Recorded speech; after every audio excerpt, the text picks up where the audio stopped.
Hey, switch to Manny Cam 2.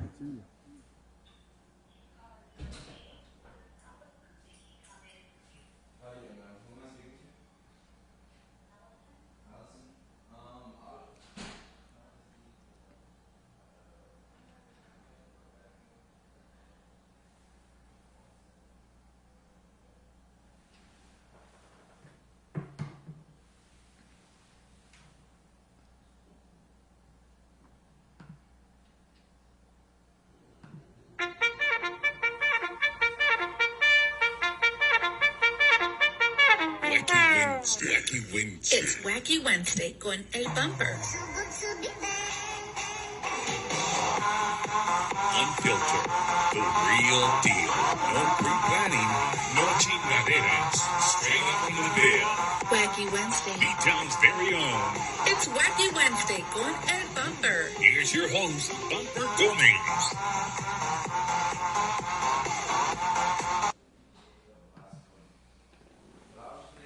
Good evening, everybody. Thank you guys for tuning in to another episode of Bumper's Wacky Wednesday. Tonight is going to be something special. I say that every week because every week something special. I'd like to thank all my viewers that are tuning in. That tune in every single week. Playing around with a few stuff, so if it sounds a little bit different, sounds a little bit crispy. I'm working on some stuff. So again, thank you guys for tuning in. Welcome to Hump Day. Welcome to Wednesday. I look forward to doing this every single week. Today's no exception. And it's going to be pretty cool, man. I've been working with Manny for the last couple of days. We've been working on some sound stuff and things like that. So, I really hope that you guys get a lot out of tonight. So let me give you guys a quick rundown, man, okay? If you're just tuning in for the first time, some of you are tuning in. Manny's family shared it, or maybe you're Manny's friend and not my friend. Hey, welcome to the show. I do this every Wednesday. Every Wednesday's a different. It's about somebody. It could be an issue. It could be stuff that's bothering the country today. Whatever the case may be. I really would like to, just bring stuff to people's attention and talk about it. You know what I mean? Just bring it up. And then when I interview people, some people might come on here and they want to talk about something that bothered them. Maybe it's something that bothered you. Maybe it was something that, that maybe you have lived through and listening to somebody else say their story might give you a different perspective of things. But it's been a crazy week, man. It's been, we had the holiday weekend. I got to spend some time with my family down in Rosenberg. Shout out to my niece, Maddie, who's going to have a baby boy. I know I said my niece, not my sister, so don't start freaking out, people. But yeah, I went out there and we did a little, that's the thing now, gender reveal parties. Never in a million years did I think that'd be a party, but we did it with no fire. Shout out to all the firefighters fighting fires out in California.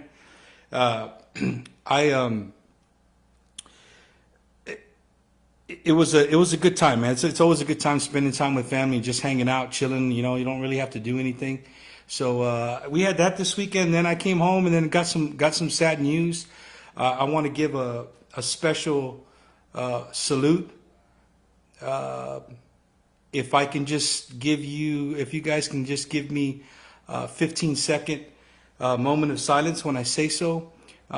We lost a very important role model in my life since I was a little kid. Mr. Jay Kimbrough, he was a county judge and a local leader in Beeville, where both me and my guest Manny grew up.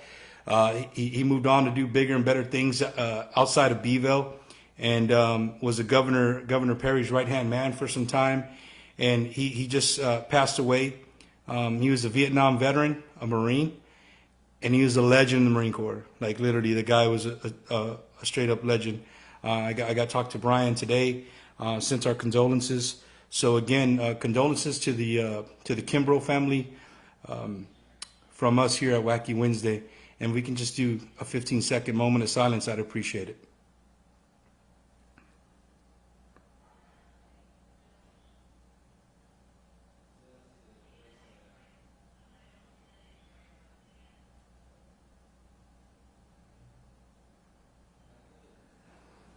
All right.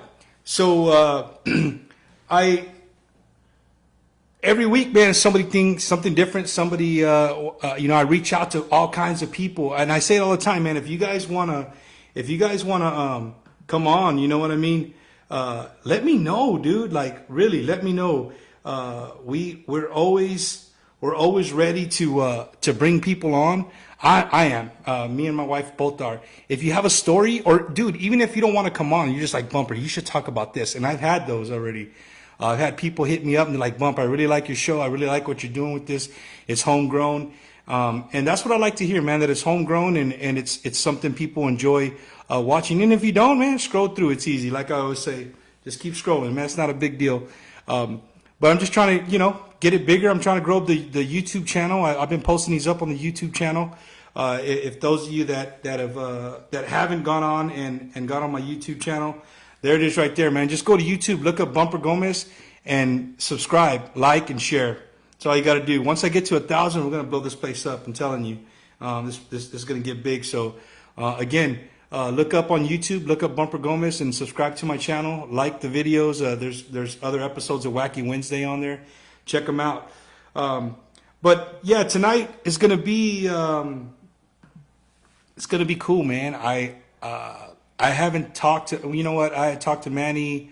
It's been maybe a couple of months ago when all the riots started, man. He was up in the mix. We're going to talk about, he was up in the mix of things. Like, I think literally he went out to go get something to eat. And next thing you know, he walked out and he was in the middle of a war zone.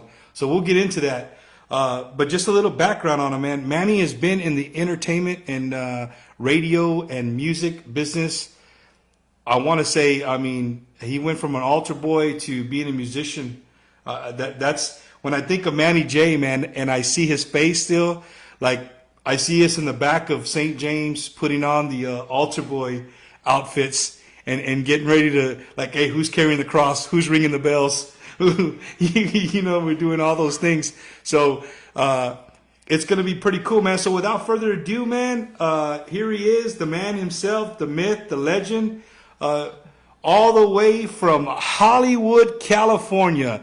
Wacky Wednesday is reaching out all over the world. And without further ado, here he is, Mr. Manny J. Manny, what's going on, bro? Oh, man, we can't hear you on that camera. You can't hear me? I can hear you now. We got you.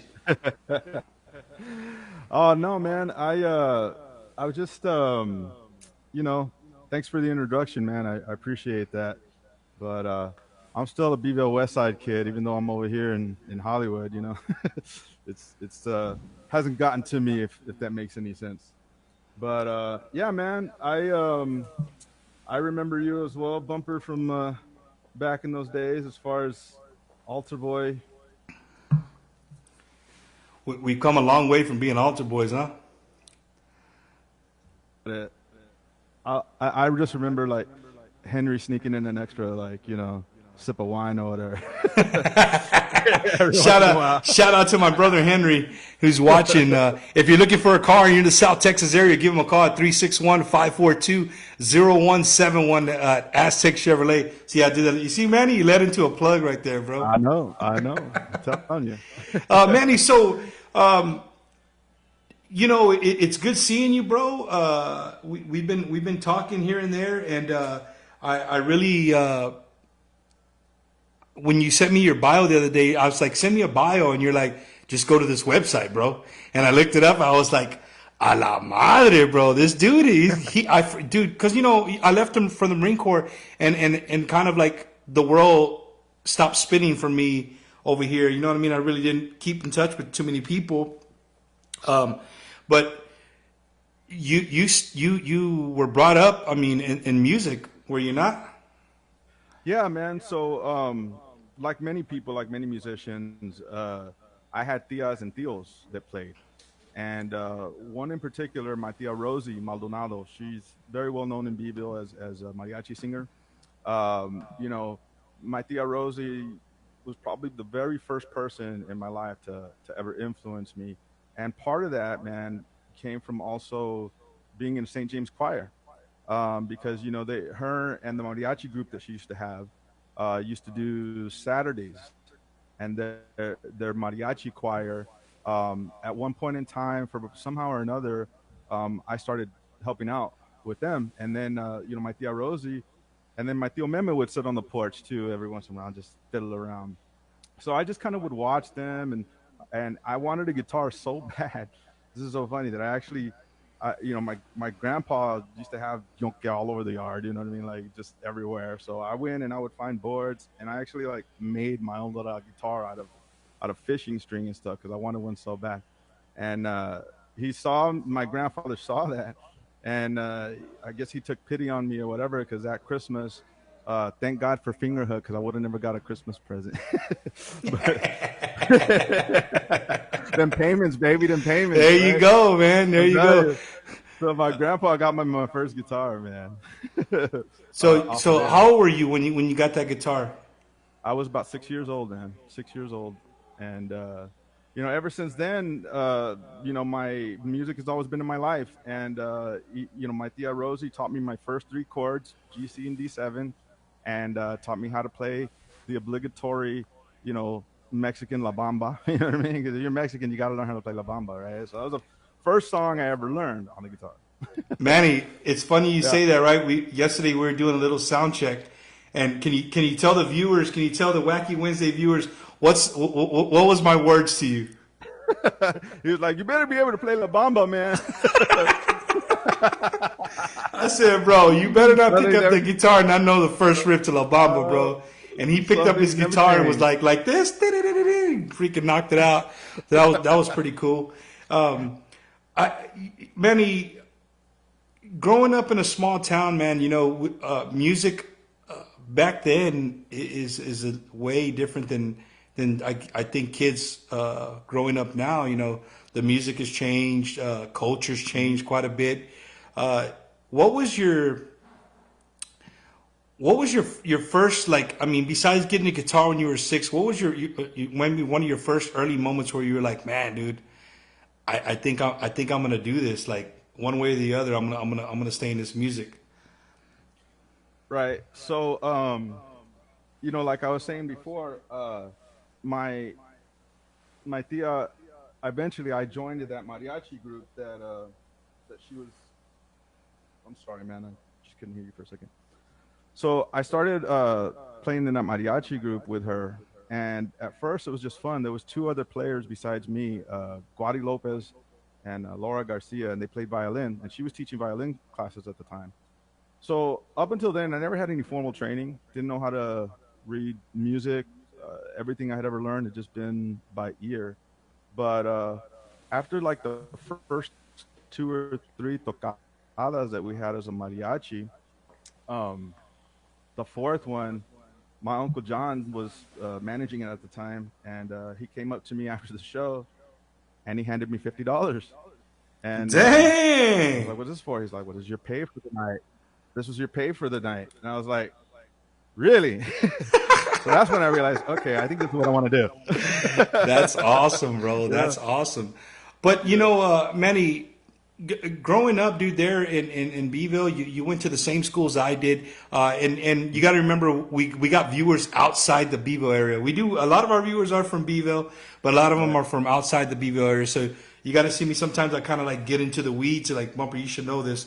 Well, it's No, because I'm no, getting into the weeds because there's people who don't. by all means, man. I remember you being with Rosie. I remember you in the choir jamming out on the guitar, and just how life has changed, bro. Being a little West Side kid there in Beeville, Texas, and our lives revolved around the church. Could do Yeah, you, clear. would you agree with that? I would completely agree with that. That was our little neighborhood in our barrio, and the church. was almost like a second boys club to us, right? If you wanted to go to the boys club, you play ball or whatever, but you'd go to the church. And it was a different kind of fun and a different crowd and a different group of people. Like everybody that we grew up with in church, I don't know, like we all came from just very humble and poor backgrounds, and I think that's something that was unique to our neighborhood. We all grew up around that church. I mean, it's crazy because I go back to the days of us playing basketball on Sundays. You couldn't wait till you get old enough to be part of the CYO, and Yeah. Brother Bob taking us to Corpus to the mall, or taking us to the beach.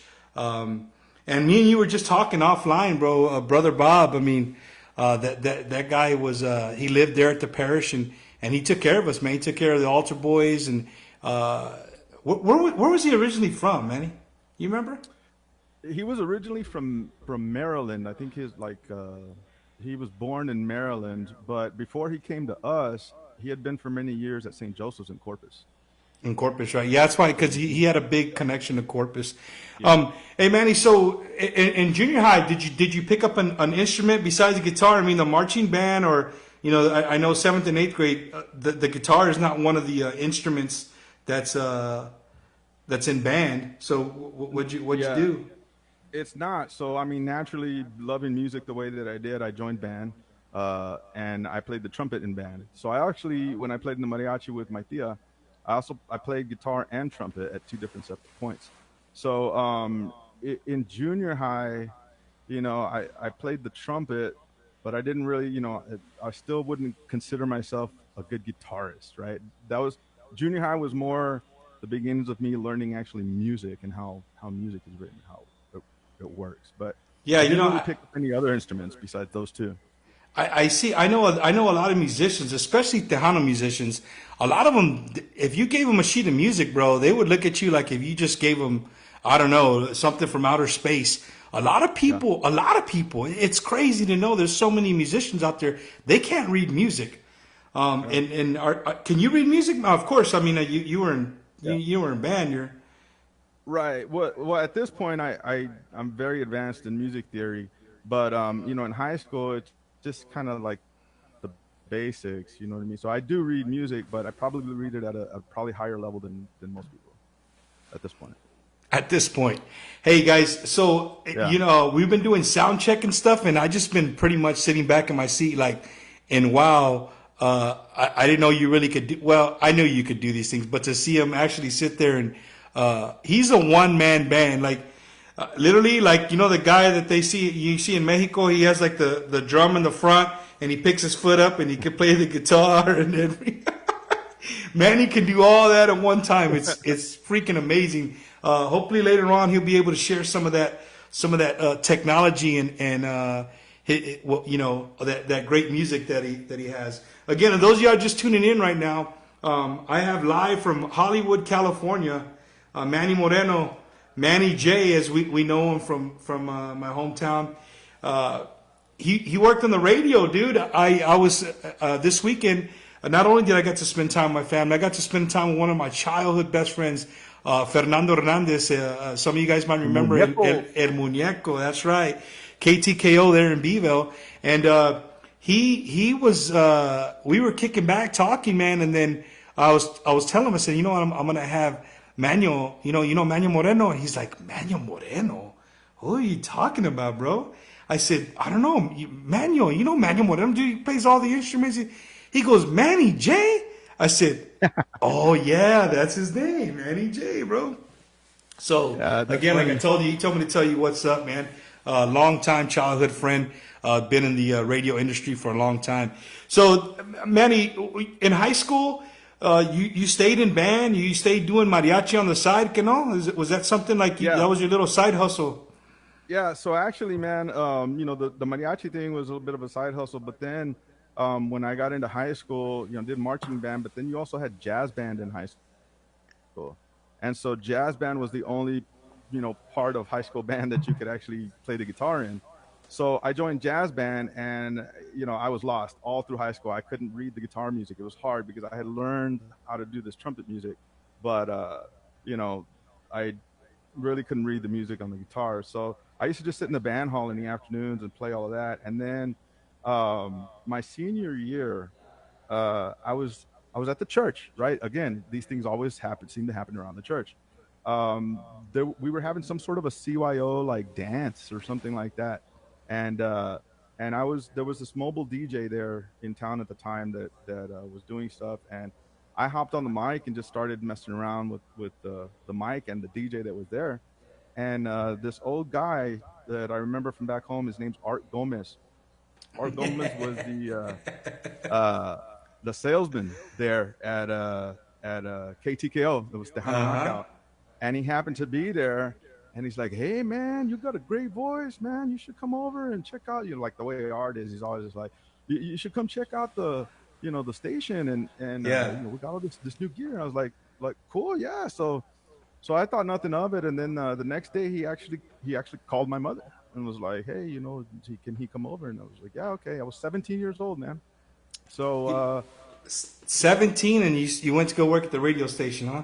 yep, I went over there to visit. I didn't know anything about it. I just thought it was cool, because I was always interested in radio, television, music. Right, So I right, went right, right. over there, and I met El Muñeco, and El Muñeco took me to this room and we recorded this little drop or whatever, just for fun. And then next thing you know, the boss comes out and Art says, "Hey, the boss kind of wants to talk to you." And so the boss brings me in. He says, "How old are you?" I'm like, "I'm 17." He's like, "You're still in high school?" I'm like, "Yep." He's like, "All right, well, we need somebody in the afternoons or whatever." And it happened to be my senior year, so I had off period, right? So I can get off like early. You couldn't So use DECA? You couldn't do the DECA program and use the radio as a. nah, there was none of that back then, man. But the thing is the funny thing about that is that was kind of the launch point for me, and kind of where I'm at now is that job was the very beginning seed that planted everything that was to come for me afterwards. And oddly enough, Fernando El Muñeco, he's the one that gave me that name, Manny J, because they were trying to like think of different things to call me on the air. And Manuel Moreno, I mean, just doesn't have a great ring to it. And then Hey, I be was a careful. He's just junior. watching. I just saw him right now. He just came on. Right? Yes, Well, Fernando, we're talking about you. His ears are probably he, ringing, bro. He's like, I got to get yeah. on right now. Well, Uh, well, he gave me that name, dude, because I'm a junior, but there was no other initial to use. He's like, "You know what? We'll just call you Manny J, Manny J." And we were in a remote band at the time, me and him and Val Moreno from Mathis that owned the station yeah. at the time. So yeah, I always credit with El Muñeco with giving me that name because Yeah. that was him. He's like, "We'll just call you Manny J, Manny Junior," whatever. That's So awesome. You- so Uh, yeah, man, that was the and beginning. that was a Tejano format, right, Manny? I mean, Yep, that was Tejano format. KTKO.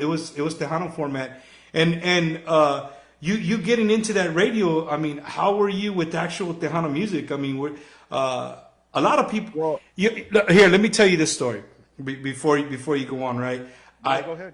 I Fernando. We were just talking about this weekend. His Spanish is just beautiful, bro. His voice, I try to get him on here like you are remotely. He won't do it. He wants to do it in person. So that's going to be a great show when I finally get him to come on here. But real quick story. I was probably in ninth grade or 10th grade, and I had on the headphones with the not even a CD yet, bro. It was a tape player. It was the cassette The Walkman. Walkman. Yeah, bro. And I was walking down the hallways, jamming out. I grabbed my books. We stand by the windows there at our high school to kill some time. Watch the chicks walk by and just kick it with whoever, right? And I'm jamming out, bro. And I was jamming. I think I was jamming to either La Fiebre, the album with Solo un Sueño, or La Mafia, an old La Mafia with Tu Solo Tu, like when the tapes were bone color. Remember the tapes were like a Yeah. bone color yellow? Yes, sir. Yeah. So Fernando walks by. He's like, "Hey, what are you listening to?" And I put on the headphones, and he's like, "What the hell? Why are you listening to this?" I said, "Man, that's what I love." A lot of people don't know. Like I mean, I loved hip hop. Or we didn't call. I don't know if we called it hip hop back then. We just called it rap. Yeah. My friends listen to it, so I listen to. I like Z95 and things like that. But 1490 AM and KSAB 99.9 in Corpus. like those were my go-to stations. That was the music that I preferred, man. I grew up on Tejano music, and we had a long conversation this weekend about he said, "Man, Bumper, you just won't let it go, bro." No, it's not gonna die, bro. It's not gonna die No, with me.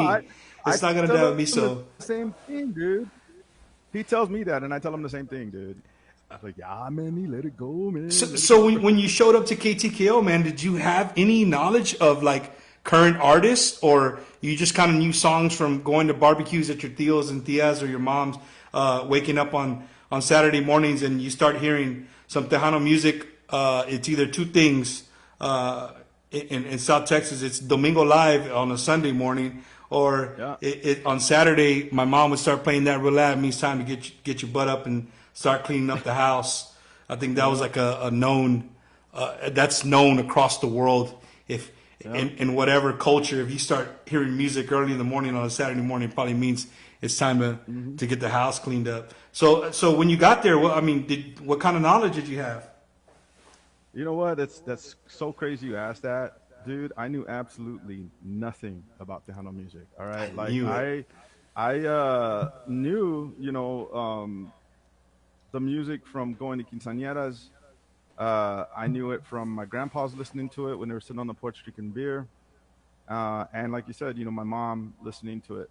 So it was one of those things, kind of like a lot of times happen in music, where you've heard a lot of songs and you remember them, but you don't exactly know who they were or anything. So when I think it took me like a good maybe month and a half before I finally kind of started to learn who was who, right? But at the same time, it was exciting, Bumper, because dude, it was 1996, bro. That was like the peak of Tejano music, man. When it was Yeah. like number one on the airwaves, like even nationally, everybody would listen to KXTN, and Tejano was just this force, dude, to be reckoned with. And the youth were listening to it, man. Not like now. Back then, I think what made it so popular was the youth were listening to it, and so I was able to kind of like, as I was, you know, learning, I was also discovering the deeper side of the music, man, that I never really knew and truly understood was there.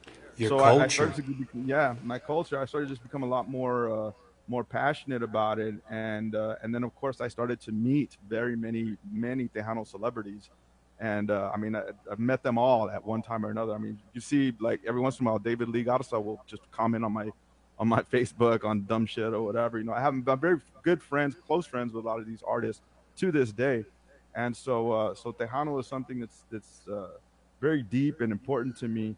But back then, before that, dude, I was listening to '80s hair bands, I A was la listening to madre. Pink Floyd, and I was listening to like like lighter shades of brown and like what I mean, like Yeah, no, man. Tupac, and like that kind of stuff. People freak out. Like you could pick up my phone, or you could pick up my stuff and you go through my phone, and I promise you, you can pinpoint within probably a 100-mile radius of where I'm from by just going Yeah, through my music.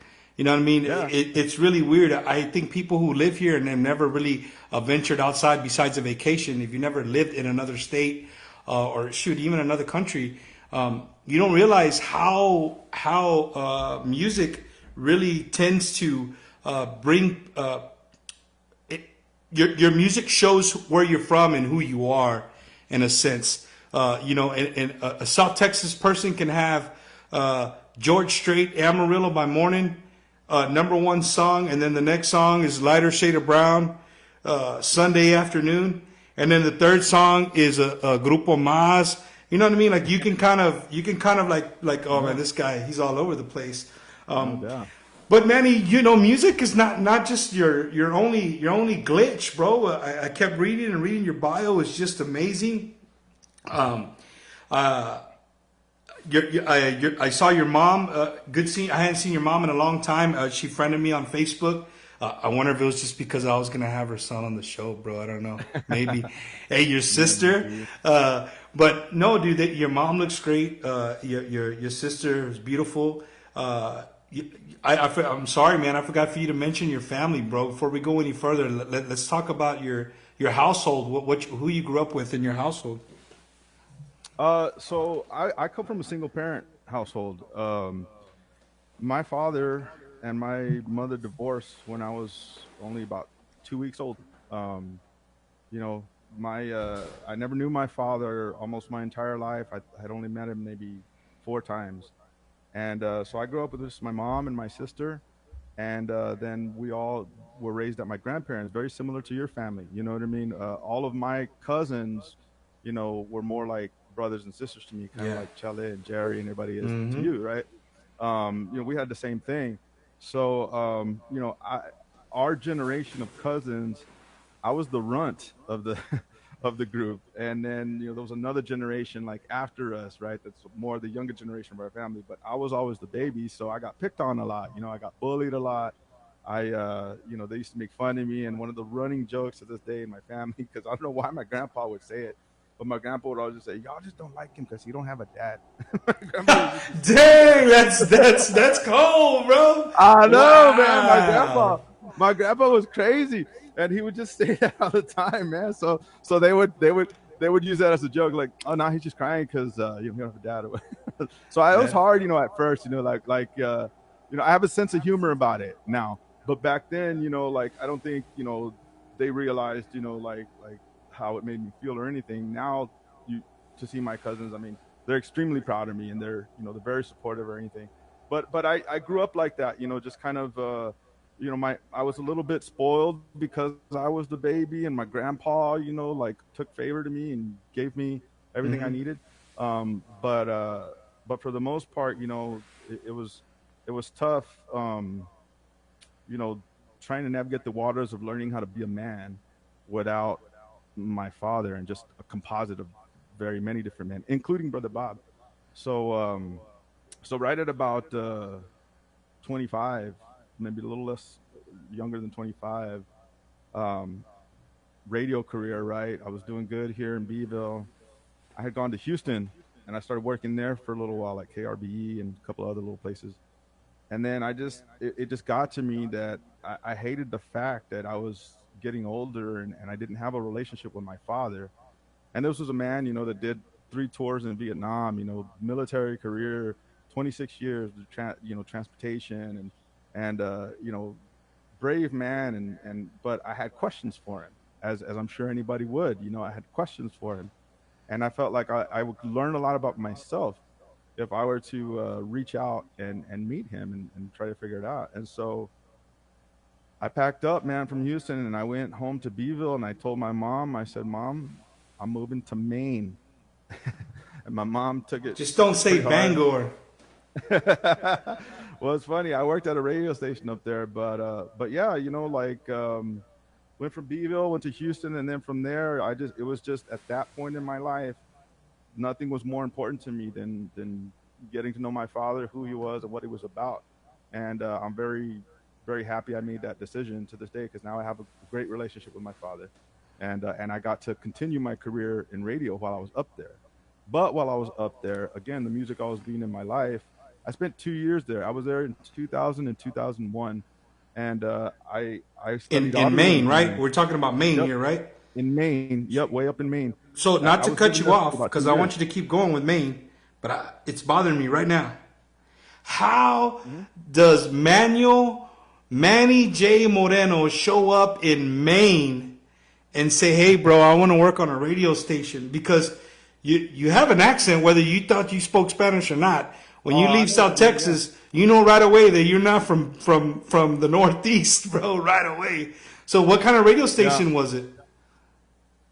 Well, there was 2 stations I worked for while I was there. One was a top 40, like Z95, and another one was a rock station. Uh, but I got my job because when I first went over there, I just got a job at Home Depot. But obviously, radio being important to me, I just went and looked up what the radio stations were, man, and I went and I dropped off a resume. And it seems to happen most of the time when I did that in radio and just dropped off a resume, I seemed to be able to get an interview like right then and there. So I just walked into the door of this one place, and the old man started asking me questions, and I played him a tape, and then I was looking outside, and he's like, "Look at those cars out there," and I was like, "Yeah, cool." There was a Mercedes, there's a BMW, nicer car, and then there's like a burnt out Pinto and an old pickup. And he looks at me and he says, "If you want to work here, which one of those cars would you want to drive?" So, well, shit, I want to drive the Mercedes or whatever. He was, okay, cool. I'm going to make you a salesperson. Here you go. Learn how to do sales. And then at 6 o'clock on Saturday nights, we're going to give you a show called Club Moose with Manny J. And so every Saturday night, I did a dance music show. And during the week, I supported myself and made my money by selling advertising for the radio station. So it was kind Man, of a win-win.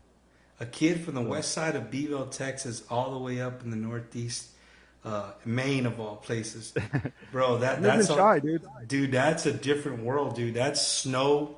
Like those are Oh, 4 seasons, and like that's serious cold. That's not like playing around cold. Oh no, that's some serious cold. And Manny, when we were talking, man, I like to do Wacky Wednesday, and as I told you, a lot of the guests I have, they always have something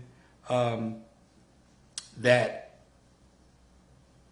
a message that maybe somebody could learn from, and at any time, man, if I get too deep with something, let me know. I can push off, or I'll keep going as long as you keep answering. And we had this conversation, and when you were growing up, I mean, you said your dad left when you were just weeks old. Uh, there was no any more like communication, or I mean, Christmas gifts, birthday cards, any of that. well,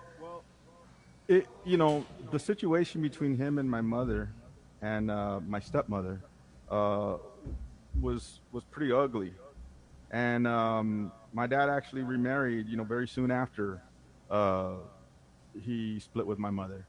And so, you know, I I can't point my finger at either one of my parents and say it's one's fault over the other. Because my mom never kept me from seeing my dad, but my dad didn't make the hugest effort. I'm not going to say he didn't make any effort because he did, right? But because he was in the military, he was stationed in Germany, man. He was stationed in St. Louis, Missouri. He was all over the place. So it was hard to have that, type of relationship with him anyway, because the man was never going to be in one place. And I have two half sisters also from, my other side of the family, my stepmothers, and I have a great relationship with them as well. But those four times in my life that I met my father, one was when I was maybe really young. There was another time when he came to visit by himself and I saw him. Then he came to visit when I was in high school. And then one more time he came to visit when I was in high school and I got to meet my sister. And so, you know, he was just, he was nobody to me, man. You know what I mean? He was just another one of those gente que viene y va, you know what I mean? Yeah, Like just yeah. I mean, they it, come in it, and out it of your wasn't life. nobody He was important. just Like one. Yeah, it was nobody you important. I knew could you have. knew who your dad was, and that Yeah, was about it. You know what I mean? right, right. And Uh, it wasn't that my mom kept me from that or anything either. You know what I mean? But I think I always had. My sister was a little older when my parents split up. Um, but so she had a little bit harder time, repairing her relationship with my father. But me, since I was always little, I never passed any judgment on my dad. I always loved my dad, even though he was never there. I would always talk about my dad. My mom was always telling things about him and everything, because you're always so fascinated, man, by what's not there. correct. You just what's not there, you want it. You know what I mean? Just always fascinated by that. And so I think just through my whole life, my dad was always important to me, even though he wasn't there. You know what I mean? Got So you. yeah, and So I don't mind you getting deep at all, dude. By all means, I'm an open book, I man. did my story a couple of weeks ago, man, and dude, it brought back so much stuff, dude. Like just thinking about it, just different parts of growing up. People don't realize that, when you're 12, 13, 14, 15 years old, man, you're vulnerable. I mean, there's some things that just stick with you forever. You know what I mean? And so you're there in Maine, dude, and was it in Maine where you hit bottom here for a little bit that we talked about the other day? Yeah, yeah. So the first year that I was there, like I said, I had gone to work for Home Depot, and I guess just like I was getting to know my dad was getting to know me, and I don't think he understood or realized, that he and I were very much different. He's very, military. He's, very organized man. All these things about it, and I'm totally different, man. I'm very carefree spirit, very into art and creativity. You know what I mean? Yeah. And so he, when I decided up there that I was going to go to college and finish school for audio recording and work in the radio business, he got upset. He thought, that I should just be one of those regular people, man, that goes to work and goes to Home Depot and earns my paycheck and pays my house and, just one of those regular people, and there's nothing wrong with that kind of lifestyle. If that's the kind of person or the cloth, that I was cut from, I'd have no issues with that, but that's not who I am and that's not what I was. And so it just got to a point where we weren't seeing eye to eye on that, and he was just upset, man, because I was wanting to leave my job at Home Depot to go and pursue this other stuff, and somehow or another, my stepmom got involved in the picture, so we had this horrible falling out. And again, I'm in Maine. I'd been there about a year. Um, you know, I had nowhere to go, but I just knew I couldn't stay there anymore. So just one night in the middle of the night, I just packed up all of my stuff and I left behind a note and some pictures for my dad, and I bounced out. I said, what, I'm done. I got what I came here for. You know, I I didn't find what I wanted to find. Blah blah blah. I was just upset, and so I left. And that night, I just hung out at a friend's house on a couch, and I was too embarrassed to tell him, man. I was too embarrassed to tell him that I had left and I had nowhere to go. And so I only crashed on his couch for one night until the next couple of days. I just kind of was surfing around in my car in Maine, um, middle of winter. It was snowing. I had this Wow, man. ugly car, and I had nowhere to go, dude. Nowhere to go. I think I slept in my car at least for like a week, maybe a week and a half, and it was because I hadn't gotten paid yet. I had just that happened like 2 weeks before I got paid. So I had no food, had nothing. So the only way I would eat, man, is we would have remotes for the radio Dude, station at what car you're about to dealerships or say hit me the whatever. other day. It hit me when you told me this. Dude, Like I sat in this chair, and again, I, I just want to emphasize what you're about to say. I want people to like sit back. You're in our nice, comfy home or wherever you might be driving around, or you're on your phone. But listen to what Manny's about to tell you. The guy was hungry, and this is how he ate. so I was so hungry that we would do these remotes, and I was the salesperson for the remote, right? So I had to drive the van out to the car dealership. And usually when they have these remotes where they broadcast for 4 hours, they give away balloons and everything, and they cook hot dogs and give people hot dogs away or whatever. So, I went and did a couple of those, and at the end of each one, I would tuck back a couple of hot dogs from the remote to take with me in my car, because if I didn't do that, I would have nothing to eat. I remember doing three of them where they would give us these big boxes too, big boxes of hot dogs, man, and like half of them, dude, that half of them they wouldn't even cook, dude. And dude, I think I went to one or two of those, and I would look at them, and just kind of be in the right, I'm not gonna steal, or whatever, I'm not gonna do it. And then just one day, man, I think the last thing I had eaten maybe was a bag of Fritos 2 days before, and I was like, I gotta eat, you know what I mean? So Yeah. so at least on three occasions, I took some of the hot dogs home and I kept them in my car. And the way that I kept them good is like it was snowing and shit, right? So I would just, wherever I was parked, I just take the hot dogs and throw them in the snow and just keep them in there and like hide them until I was ready to leave, and then take them out to keep them cold.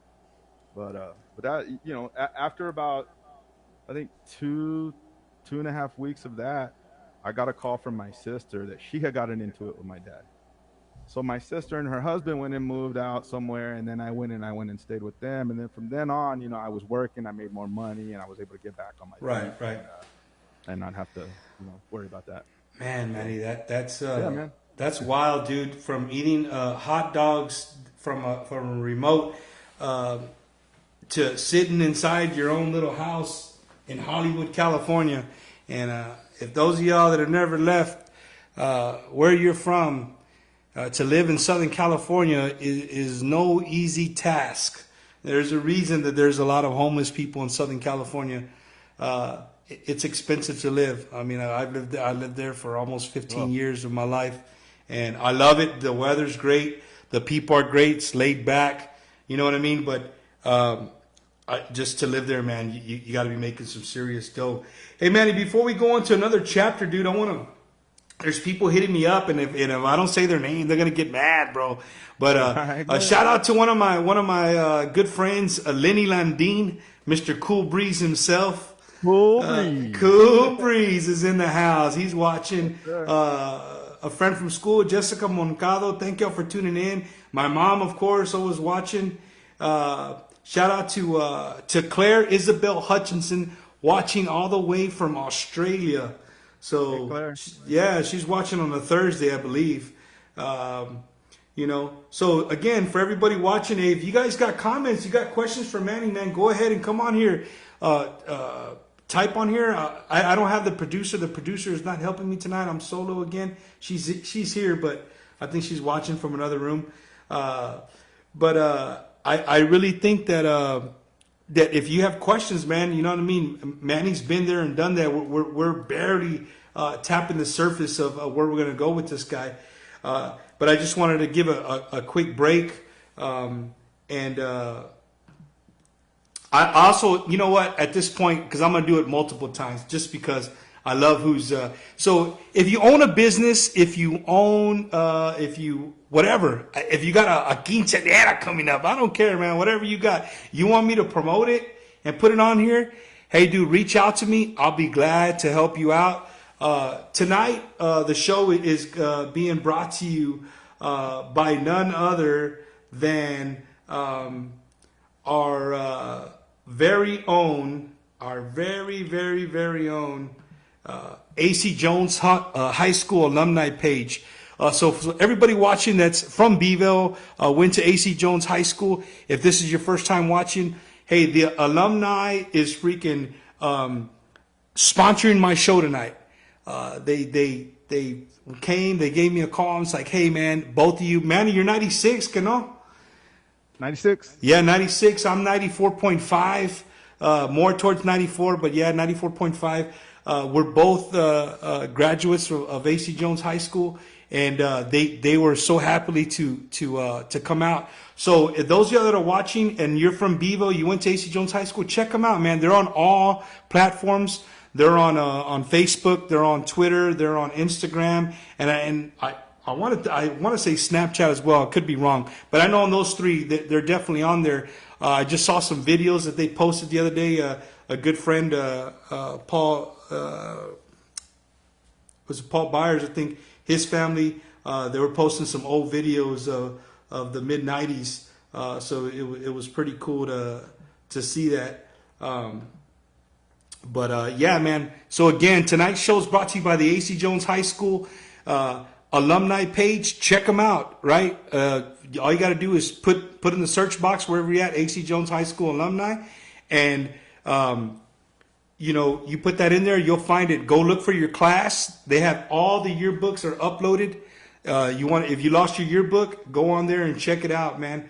It was freaking. It's pretty cool. If your kids are old now and you guys ain't doing anything, go on there and check it out. You might surprise your kids.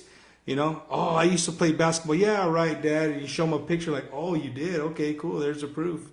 But yeah, so again, thank you to the AC Jones alumni page for sponsoring tonight's show. And again, if you own a small business, I don't care where it's at, what it is. Hey, let us know, and we'll definitely put it on the show. So Manny, you're in Maine, bro. You leave. You come back to Texas. Yeah, so those two reasons why I left Maine. One of them was because it was just too damn cold. I couldn't take the cold no more. It was like snowing like 9 months out of the year. And the other reason is because I got into a car accident like a really bad car accident over there, and I just couldn't recover from it. So yeah, I actually came home to Beeville, Texas. Came back from Maine, and what do you call it? I did my second stint at the local Beeville radio station, except this incarnation was called Kicker 106. So I had the pleasure of working for both, Beeville radio stations. Obviously Manny J in the Knockout Station. Watch out, Fernando. Thanks, Fernando and Muñeco. Thank you for the name, my friend. It's still here, and no, I will never let it go. But speaking of which, TKO is still alive. If you go Google Facebook for Tejano Knockout, my friend Ryan Pacheco, he now runs that station, and and he does stream, so it's live streaming. If you guys ever want to, Yeah. I reach out to Big Dan all the time, yeah. man. Shout out to Big Dan, Yeah. Big Dan Adamas, Superman. He's trying to now with the COVID and people not being able to get to the high school games. He's been busting his butt, man, trying to get the high school games shown to people who can't make the game. I actually sat here on Friday, and my wife actually got pissed off, bro, because I was in here screaming, "What a game!" So you guys didn't watch that game against Sitting Pirates last Friday, man. What a game! The Bevo Trojans put on a show. They did a comeback and won the game. It was pretty cool to see that they had, bro, up to 400 and something views at one time. I mean, that was awesome. That's crazy, live views, and people get to they get to go on there and chat back and forth. So it's pretty cool, man. It was a pretty cool deal. So again, shout out to Kicker 106 in Beeville, keeping it real. Hey, did you see what I posted there? Minguito Salinas, what he put on? He said he used to work. He used to work on that red KTKO, man. I'm sure because that thing was old as hell. I remember that sucker. I know, man. I know. I remember shocking the heck out of myself one time with the radio antenna had like a loose wire or something. Hey, Manny, I have to read this to you. I have to read this to you right now on the spot, bro. Okay. All right. And I'm not going to tell you where it's from until afterwards. It says, "Saludos a Manuel, whom I have shared a musical history with, from mariachi to the stage with Lluvia de Estrellas." That was Fernando Cisneros. He gave a shout out to you, bro. So he's watching. I knew exactly who that was once you said Lluvia de Estrellas. Yeah, go way back. One of the most talented singers I've ever heard in my entire life. I'm gonna get him on here, bro. We've talked a couple of times. It's just being in San Antonio, it's kind of hard, and COVID, it's real hard, man, to get people on here.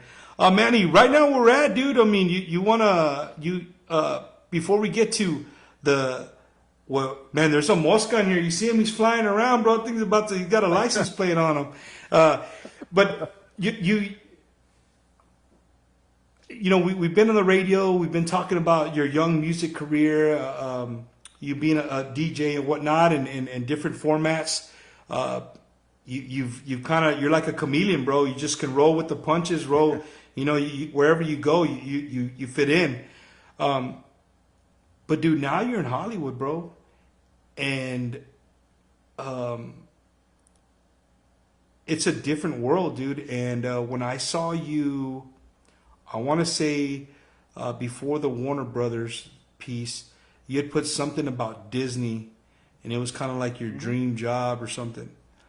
Dude, yep. I'm going to be honest with you, bro. Man to man, hombre a hombre, I want to tell you, dude, that when I heard that, bro, and to know you as a little kid, and to know that you had reached a pinnacle in your life for doing something that you worked hard to do and hard to get there, and to see you smile in those photos on your Facebook, bro. Again, man to man, bro, that is freaking amazing, dog. Straight up. Yeah, that means a lot to me. That means a lot to me, dude. A lot. That was just to know that a kid that I knew growing up had left the mean streets of Beeville, Texas, found his way through life, and whatever path you went, left, right, up, down, back around, doesn't matter. You ended up to somewhere where you had, you know, people dream of working, and I kind of want to touch on that a little bit, man, if you don't mind. Sure, absolutely, man. Like you said, the music and the radio, that's just part of who I am. Now, I had never been one that was, like into filmmaking, but I've always loved movies and television. And even in high school, I did a couple of video projects, and people seemed to like them or whatever. So I've always had that other kind of like side knowledge of knowing how motion pictures are produced and filmed and just photography. So that's just a separate area of my brain. But oddly enough, that's not how I got into the movie business. I actually got in through technology because right around 2007, I was working at a station in San Antonio called Power 106.7. It was a hip hop station. And right around that time, man, is when you started to see things like Pandora, satellite radio, iTunes. Like, I immediately saw the future of terrestrial radio basically being dead. And some people will argue with me about that or whatever, but almost all music listening today occurs on Spotify. And so when I started to see that if I stuck in that career, I might end up with a job without a job. I decided, I need to find something different. And at the time, I was working with a lot of nightclubs.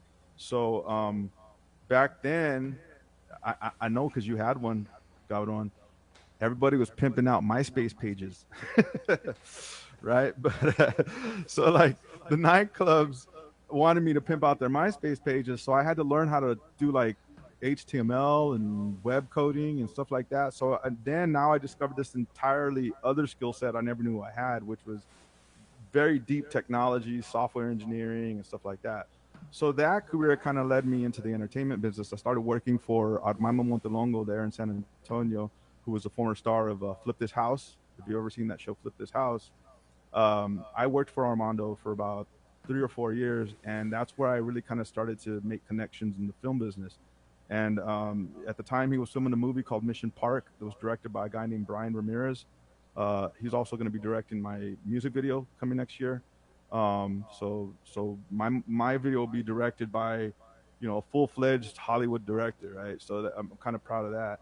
But just through talking to them, and then I got the opportunity to come here to California in that same kind of business of real estate and television. I got the opportunity to move over here, and I had always wanted to. And so when I got here, I didn't waste any time. I just kind of started working, and then after a while, I just for about 2 years, man, I would just send out resumes. I would call over recruiters. I'd go hang around, like just hoping to run into somebody. You know what I mean? I was just determined that I was going to get into one of these movie places, right? And I didn't have to be a director, dude. I didn't have to be I didn't care if it was something grand, as long as, dude, give me a broom and I'll sweep the fucking floor, dude, at Disney. You know what I mean? Like, I Yeah, just want to bro. get in. And so that's what I did. So I worked, to pay my bills, and then one day I was also in a relationship, and then one day I got a call. uh, I had been working. I also had, when I first moved over here. I skipped over this. I'm sorry.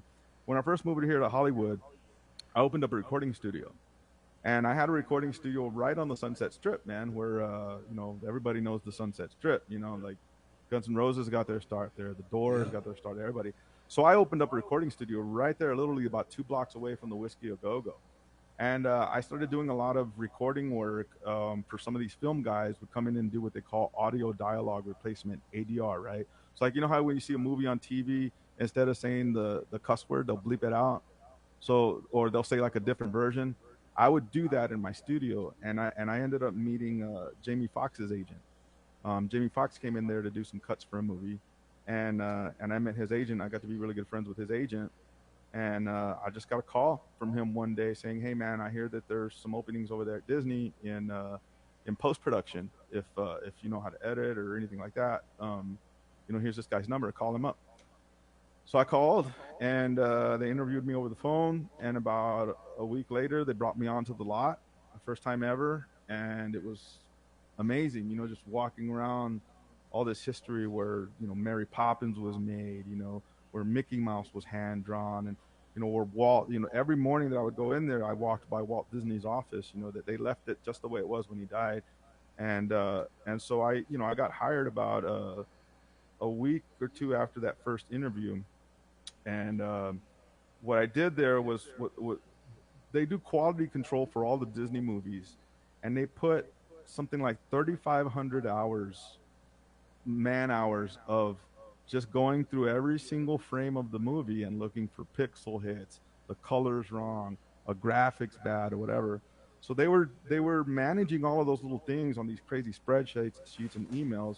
So they brought me in to come and build them a system that would allow them to trade all those files together, so that, like, if you're watching the Lion King and you see a mistake somewhere, you just press the button, and then it sends a message back to the director to tell him, hey, this is messed up, and then the director will go and fix it and do all that stuff or whatever. So I came in to do that, and I was with Disney for a good year and a half, and I loved every minute of it. I learned a lot of things there. I met a lot of people, met a lot of celebrities. I can't say enough about it. As far as it being a dream come true, it's one thing for me to feel like I had made my dream come true by having that studio.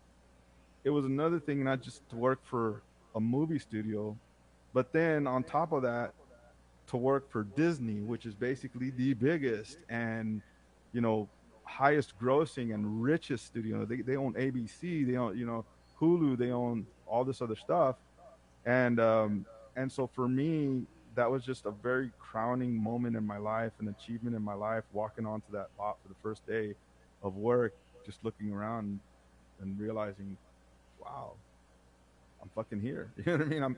I'm here. This isn't Can only Trevino Park. imagine, bro. Can only You know, this imagine isn't that. this isn't Trevino Park. This isn't the St. James Church. This isn't this ain't the taco stand on Sarsamora that I used to go to. Like, this is Disney, right? And it was like crazy, and so I just can't I can't say enough about it. I just, loved every minute I was there. I got to see a lot of history, learned a lot, made a lot of connections. Really enjoyed what I did. I got to work on Aladdin. I got to work on The Lion King.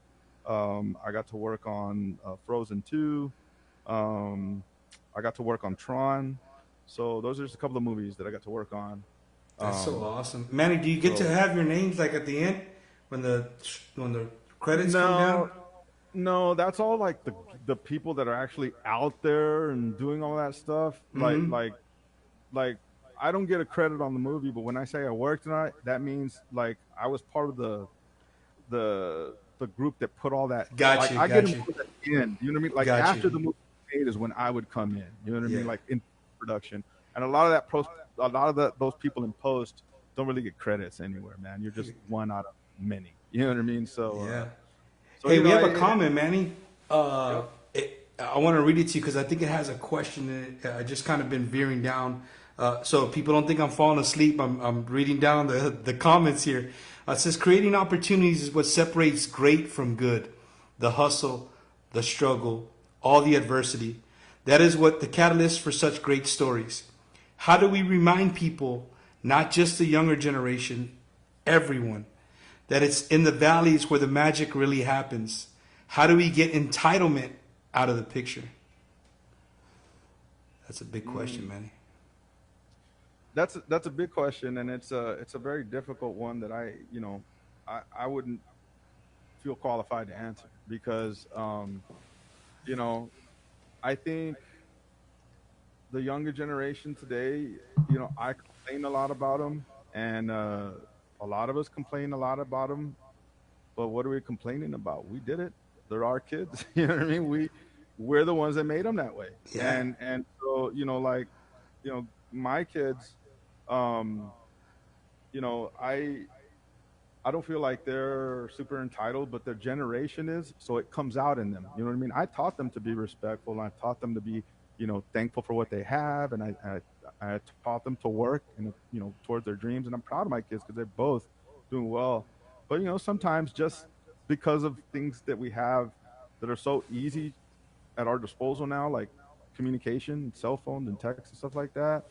You know, there's just the more we evolve as a society and technology, the more difficult it becomes, um, to appreciate what you don't have. And I think that's where the entitlement comes from. I'm somebody who really knows what it's like to not have. I didn't have when I was young. I've been homeless. But then I've also had now where I'm fine, man. I mean, like you said, I live in Hollywood. I'm not, I do okay. I'm a single guy, up here now, so I don't have to worry about those. You know what I mean? Living the dream, homie.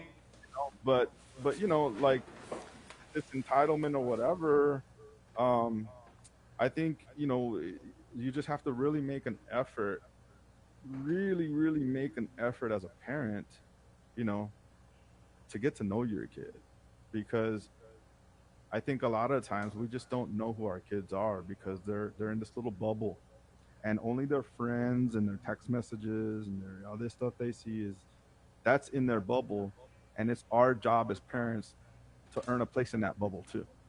And we can't do that by demanding it either as parents or whatever. Our kids are people, right? So you have to trust them to a certain degree, but you also have to draw that line and that authoritative line where yeah, I'm still a parent. I'm not your friend. I'm still your parent, right? But that doesn't mean all respect goes out the window toward your kid as well. You know what I mean? And so I think if we were to just spend enough time getting to know our kids, then we'd start to find out a lot of things about them that we just kind of assume, you know, that they would do, and maybe they're not. You know what I mean? Just because you hear Right. all the stories about kids that do this or that or whatever. So I don't know.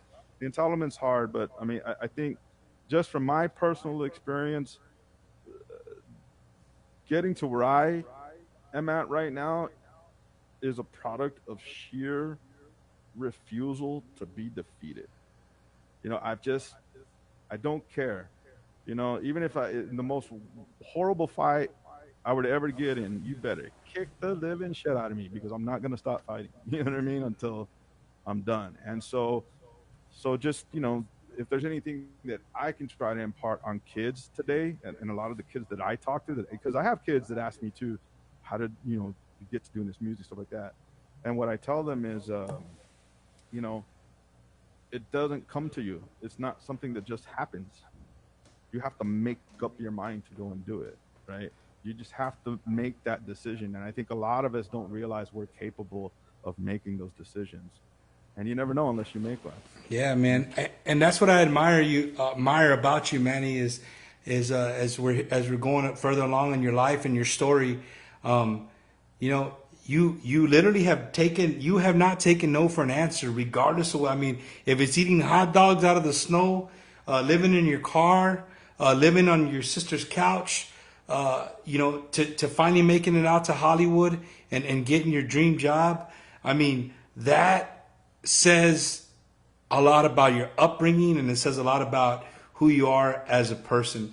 And I want to give a shout out to your mother because I believe that your mother has a lot to do with instilling a lot of that work ethic that you show day in and day out.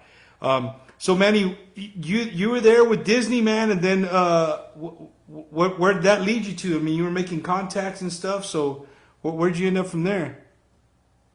So I was doing really well at Disney, but then, gosh, going on about a year and a half ago, they merged with Fox, and typically what happens when these big companies merge with each other, um, you know, up at the very high levels, you have executives like VPs and CEOs and stuff that, okay, we got two companies that are one.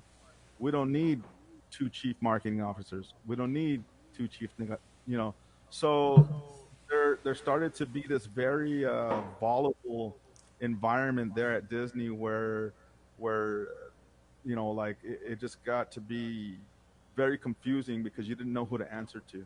And corporate America is corporate America, bumper. It's cutthroat, man. People are out for themselves. Like nobody's got your back, dude. You know what I mean? It's cutthroat, dude, and that's especially in an industry like the movie industry, where you know that if you get fired, there's 25 other dudes waiting to take your job. You know what I mean? Yep. Um, so I again, I just have had this uncanny ability of being able to sense when something's going to go down and I need to make a change. So I saw that this project that I was working on there was just kind of, it was going between two different managers and they didn't like each other, and I was kind of caught in the middle of all of that. Yeah. So I just started putting the feelers out, and I called a couple of friends at Sony, and then I called a couple of friends at Universal, and I actually surprisingly didn't know anyone at Warner Brothers, but I actually had a recruiter that reached out to me from there and said, "Hey, we understand you're in the market again, and we've looked at your experience, we see your projects, blah blah blah. I would like to come in and interview." So sure enough, I went in to interview, and you know, let's just say they gave me 70,000 reasons to leave Disney. You know what I mean? 70,000 reasons sounds good to me, man. 70,000 additional reasons to what I was already, the reasons Hey, I had. I don't know if you can see my shirt, bro, but do you remember this movie growing up? I don't know if you guys can see my Oh yeah, yeah. you heard Red, that? Drew. Rad, bro. Yeah, man. That's me and my Yeah, one of my babies, my son Jacob. That's his favorite movie. We could sit down and watch that movie all the time. send me Um, an angel. yeah, definitely. Many So music, man. I saw your page and the link that you sent me. Music is still, even though you're in the film industry, music is still a daily part of your life, is it not? it is. It is. If there's anything that I can say, I don't want to say I hate, because I shouldn't say that, but God and music have always been two constant, like, forces in my life. Constant forces in my life. And so right now, I can't tell you how blessed I feel I am, because like I suffered for a long time and I struggled, and but I've never lost my faith in God. And I'm not trying to preach or get religious or anything. I'm just saying what it is. I never lost my faith in God. That doesn't mean I go to church every Sunday anymore or all this stuff, like, but I just have always had that faith. And so I think that what God has finally brought to me in life now is the fortunate ability to have a career in film that's very enjoyable, that pays me very, very well, you know, and I'm good at it. And that gives me the ability to really invest in my music the way I really want to, as far as promoting it, writing it, recording it, putting it out there.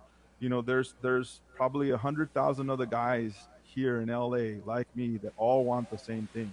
The difference between them and me is, a lot of them have to rely on donations, going and playing the guitar on the street, or a Patreon, or there's it's hard for musicians these days, and then especially with COVID,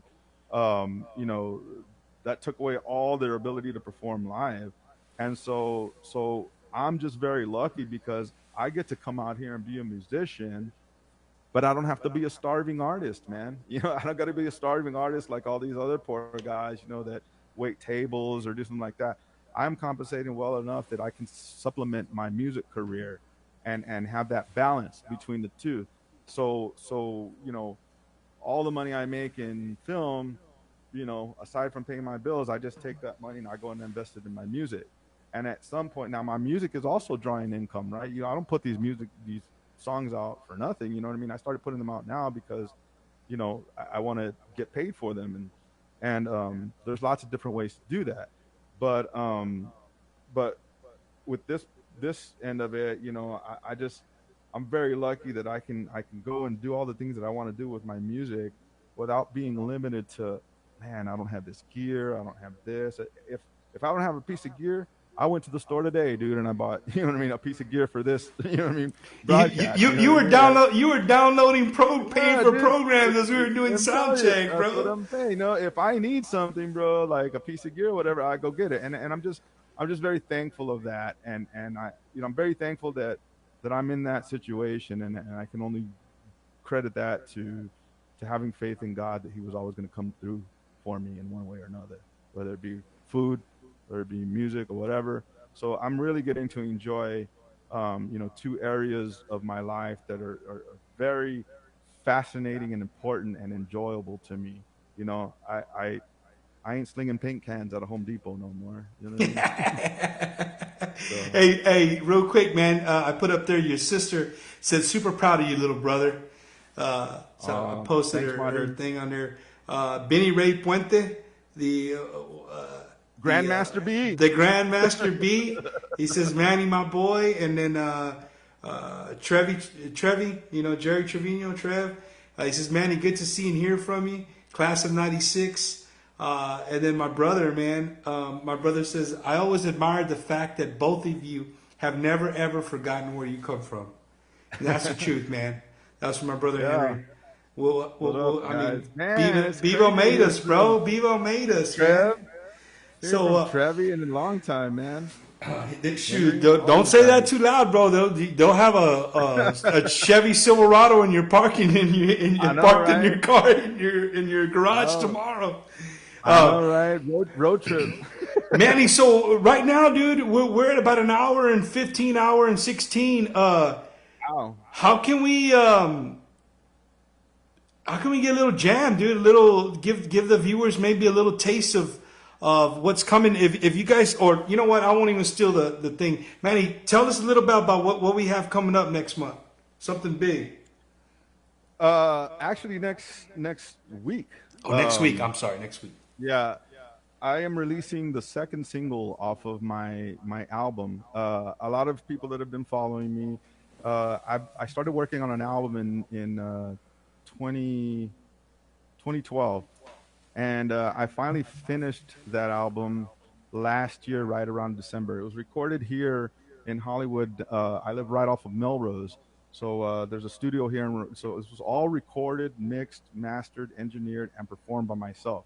And when I say that, I mean literally, I was the only dude in the studio making all those sounds.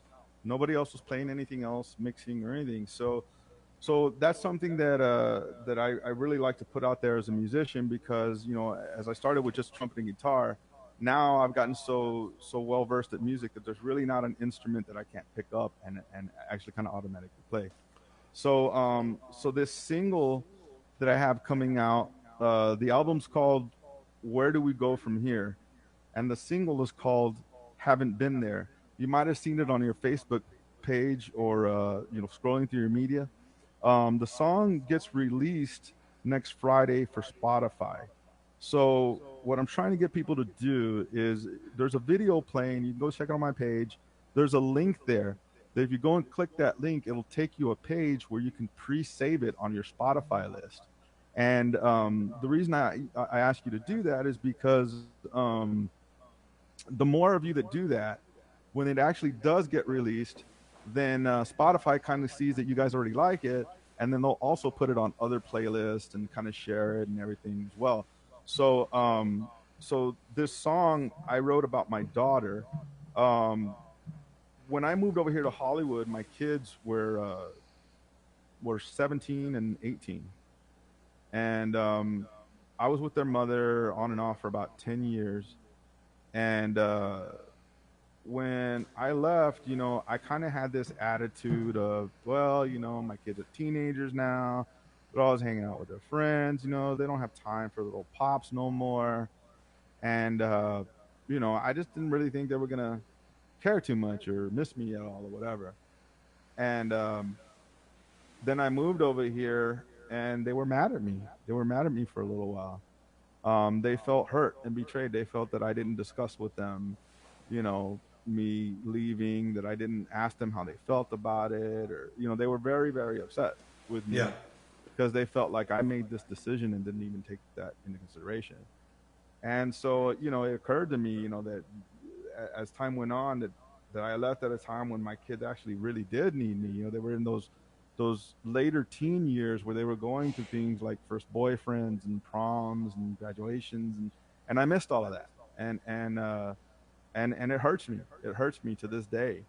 But like families do, things healed between my kids and I got to build a much deeper relationship with my daughter and my son, particularly my daughter, because then my daughter actually made me a grandpa going on a year ago and a year and a half ago, and that changed my life too. Just becoming a grandfather, I just started, just a lot of things started becoming more important to me, just in terms of who I spend my time with and what I do with that time.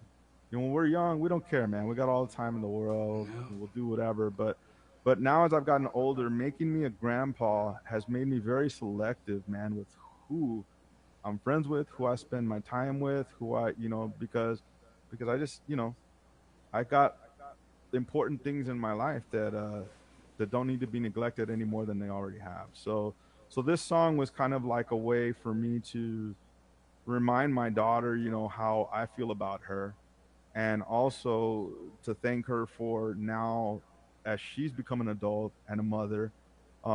She's now I have my grandson who was born about a month ago. Um, you know, as she grows up, sometimes now she's 24.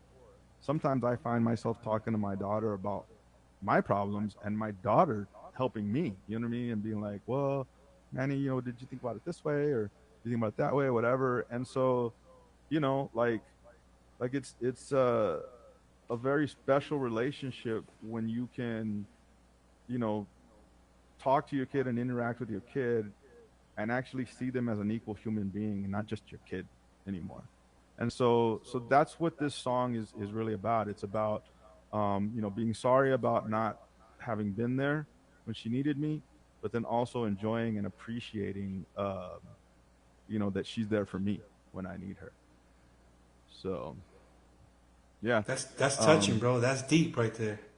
That's. I mean, I mean, I if you want, we could play the song, but it's up to you. yeah, man. Um Let's play it, bro. I mean, hey, I mean, I know it's coming out next week. It's Wacky Wednesday, bro. oh, I don't mind playing it. Yeah, And let's do actually it. It'll be a world premiere. Is that what you're saying? We're doing a world premiere on Wacky Wednesday, bro. only on Wacky There you Wednesday. go, man. That's what I'm talking about right there. Let me cue it up, man. So while I do that, do you have any other like questions or anything for Yeah, me, no, man? you know, some of the things you were talking about, having children and kind of seeing them, a lot of, if you don't have any kids, like say over the age of 20, you don't start seeing it. Like 17, 18, 19, even 20s. Mm, I say for my kids, like it wasn't until like maybe they were like maybe 24, 23-ish, late 23, 24, 25. mhm. That's like my daughter Jasmine, she lives on her own. She lives with her fiance. She has a great career. And you're right, dude. Like sometimes when I hear her talk, I'm just like, man, hold up, dude. You can't. I'm not looking down. I'm more like, hey, I'm your dad. She's like, no, dad. I'm an adult. Like I'm an adult. I said, okay, yeah, you're right. No. So those words you said really hit me. So they're deep, man. They're deep. Well, that's why I was excited about coming on this show with you, Bumper Man, because even though it's been so many years, dude, like it's fun to be able to pick up from somebody I grew up with and talk to you like it was just yesterday. You know what I mean? Yeah, bro. Um, Yeah. because because like you're a father as well. You served in the military. A lot of the things that I talk about in my music, I think one of the things I try to do is make those things relatable. And so I'm sure as a father, like to hear the lyrics or those things like that, it'll hit you. And I also have a song about Beeville that I'll premiere. I'm planning on shooting a video for it as well. But At the but for courthouse. now, yep, planning on doing it at the courthouse. But here's what I'd like to do just to give everybody who's watching what to look forward to, right? So we can listen to this song, and then I've actually set it up with Bumper to where I can do a live performance here, right? So I'm gonna play live for you guys, ask you to take it with a grain of salt because it wasn't practiced. It was just something I came up with really fast. But I want you guys to make sure and stay tuned for that. So if we listen to this song, by all means, enjoy it, but stick around because there's also going to be a live performance. I'll embarrass myself, but um, if I play the song, I don't know, Bumper, you can just throw slides or whatever you want, dude, up Man, there. dude, slides, bro. You know what? Do this. Wait, can you hear that? You can Yeah, hear that yeah, music? yeah. My bad.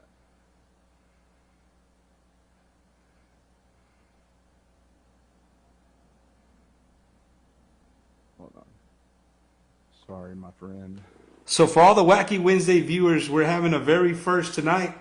Manny J he's doing a world premiere. It's not supposed to come out until next week. We're gonna get to hear it right now. So the selected few that are here on live, you get to check out Manny's new hit.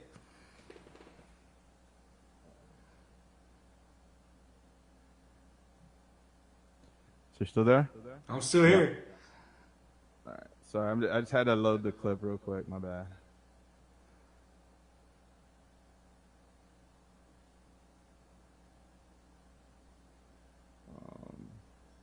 You know if you can hear this.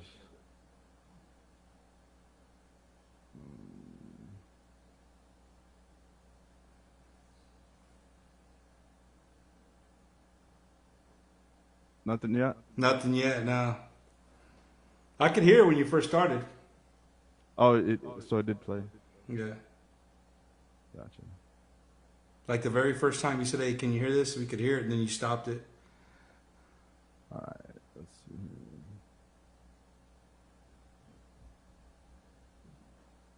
I got it now.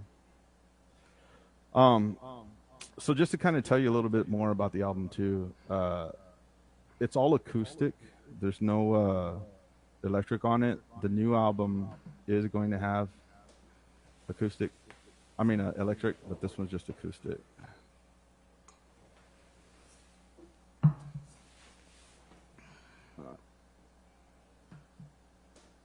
Okay, here we go.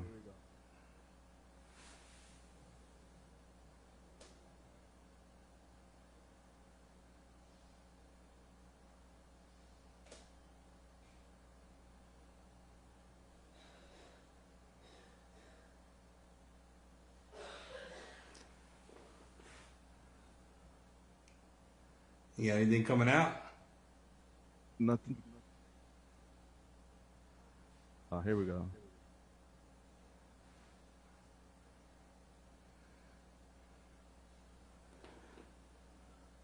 As we're waiting, shout out to my tia Malicha. Things don't always. It's coming in broken.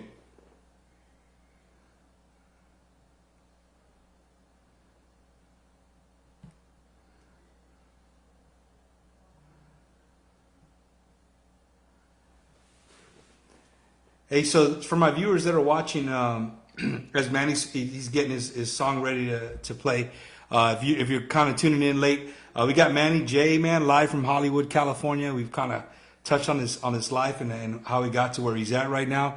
And we're about to hear a world premiere song that's not to be released until next week, but he's gonna go ahead and do it here on Wacky Wednesday. As soon as we can get it tuned up, he's gonna let it rip.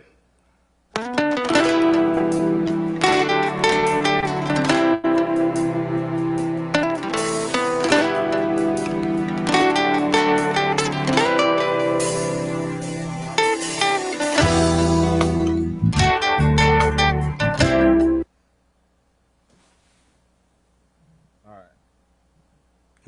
We lost it, Manny. Can you still hear me? I can still hear you. Yeah, I can still Oh, hear you. my bad. It's all good. Hey, we'll just right. if you want we'll Go do back the up.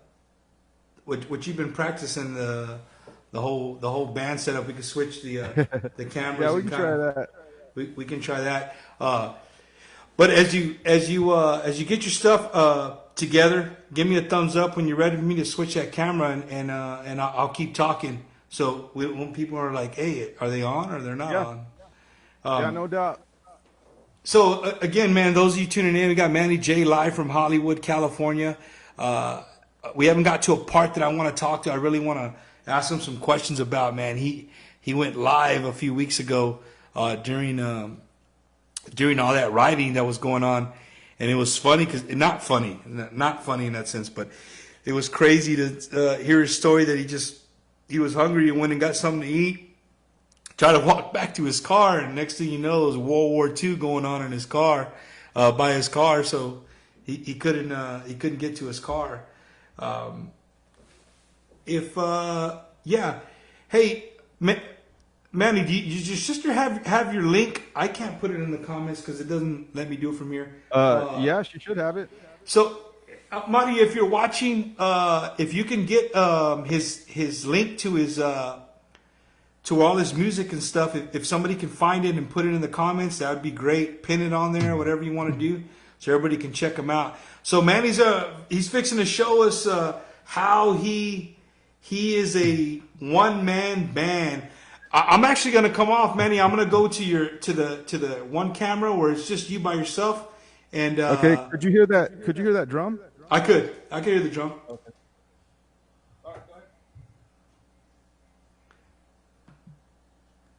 So there you are. The camera's all you, Manny. It's got the whole room in the background.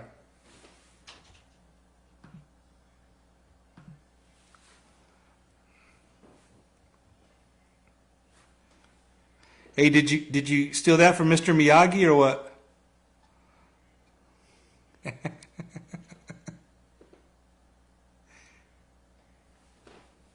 I didn't hear anything you said. I said, did you steal that from Mr. Miyagi?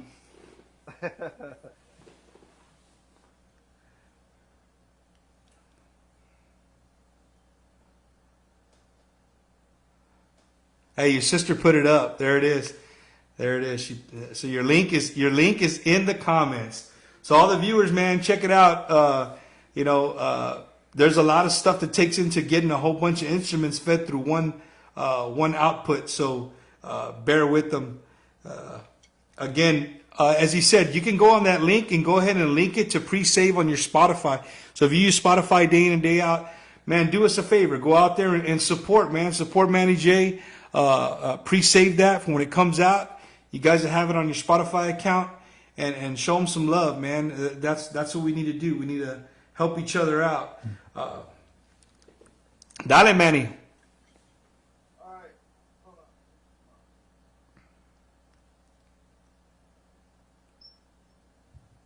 All right, guys. So bear with me.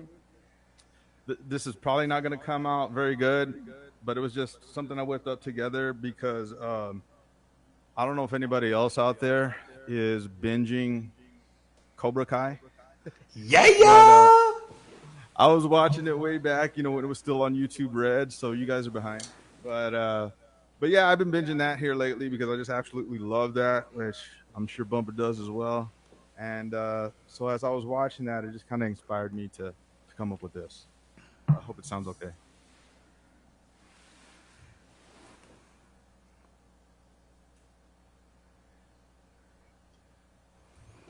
Hey, so we wait for Manny to start jamming. In the comments, are you Cobra Kai or Miyagi Do? Let me know.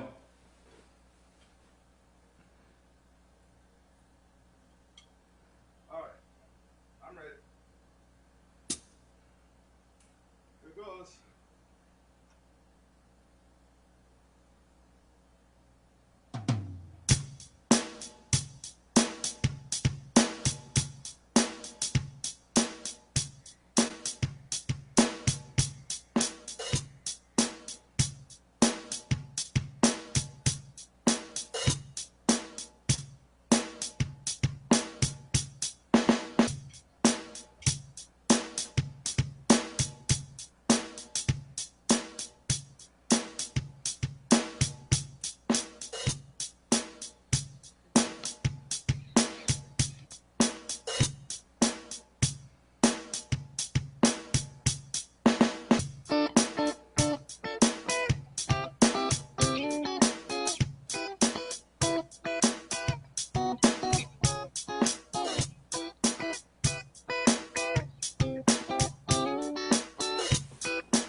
Sorry, hold on, guys.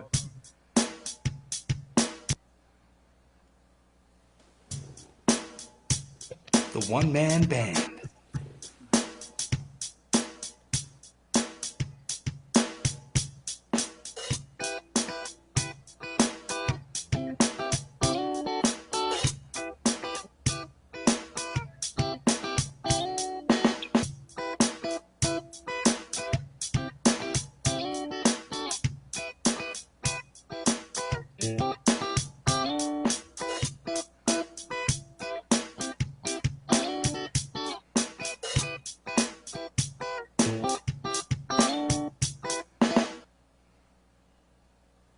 I'm sorry, I gotta start over. I fucked up. Oh my goodness. Sorry about that. It happens. It happens.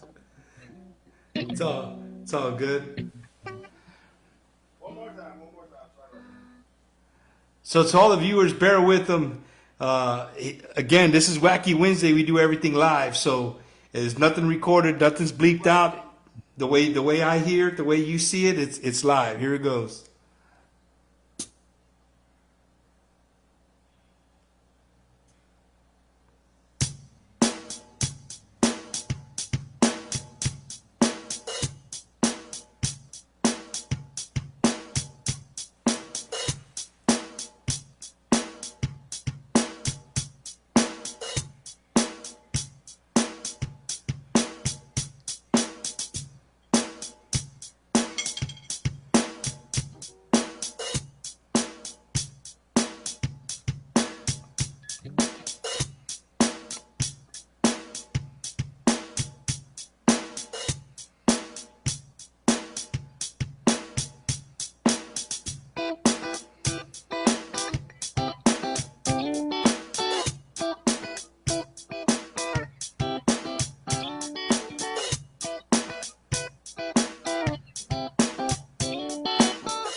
Hot summer streets and the pavements are burning. I sit around, trying to smile, and the pavements they heavy and dry.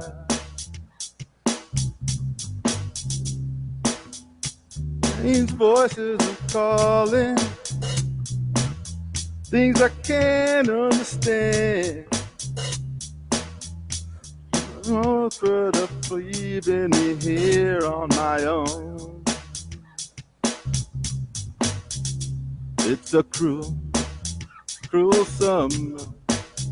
Now you're gone, gonna be on my own. It's a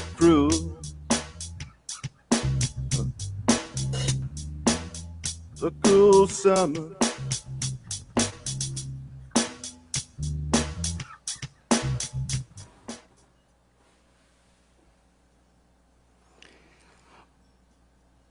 Manny, you just made all that happen, dude.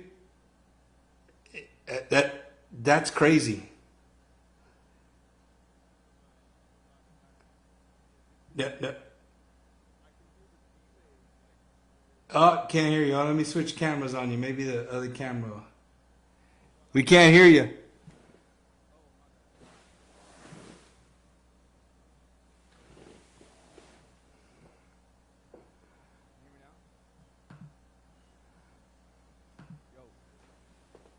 Talk now, Manny. See if we can hear you.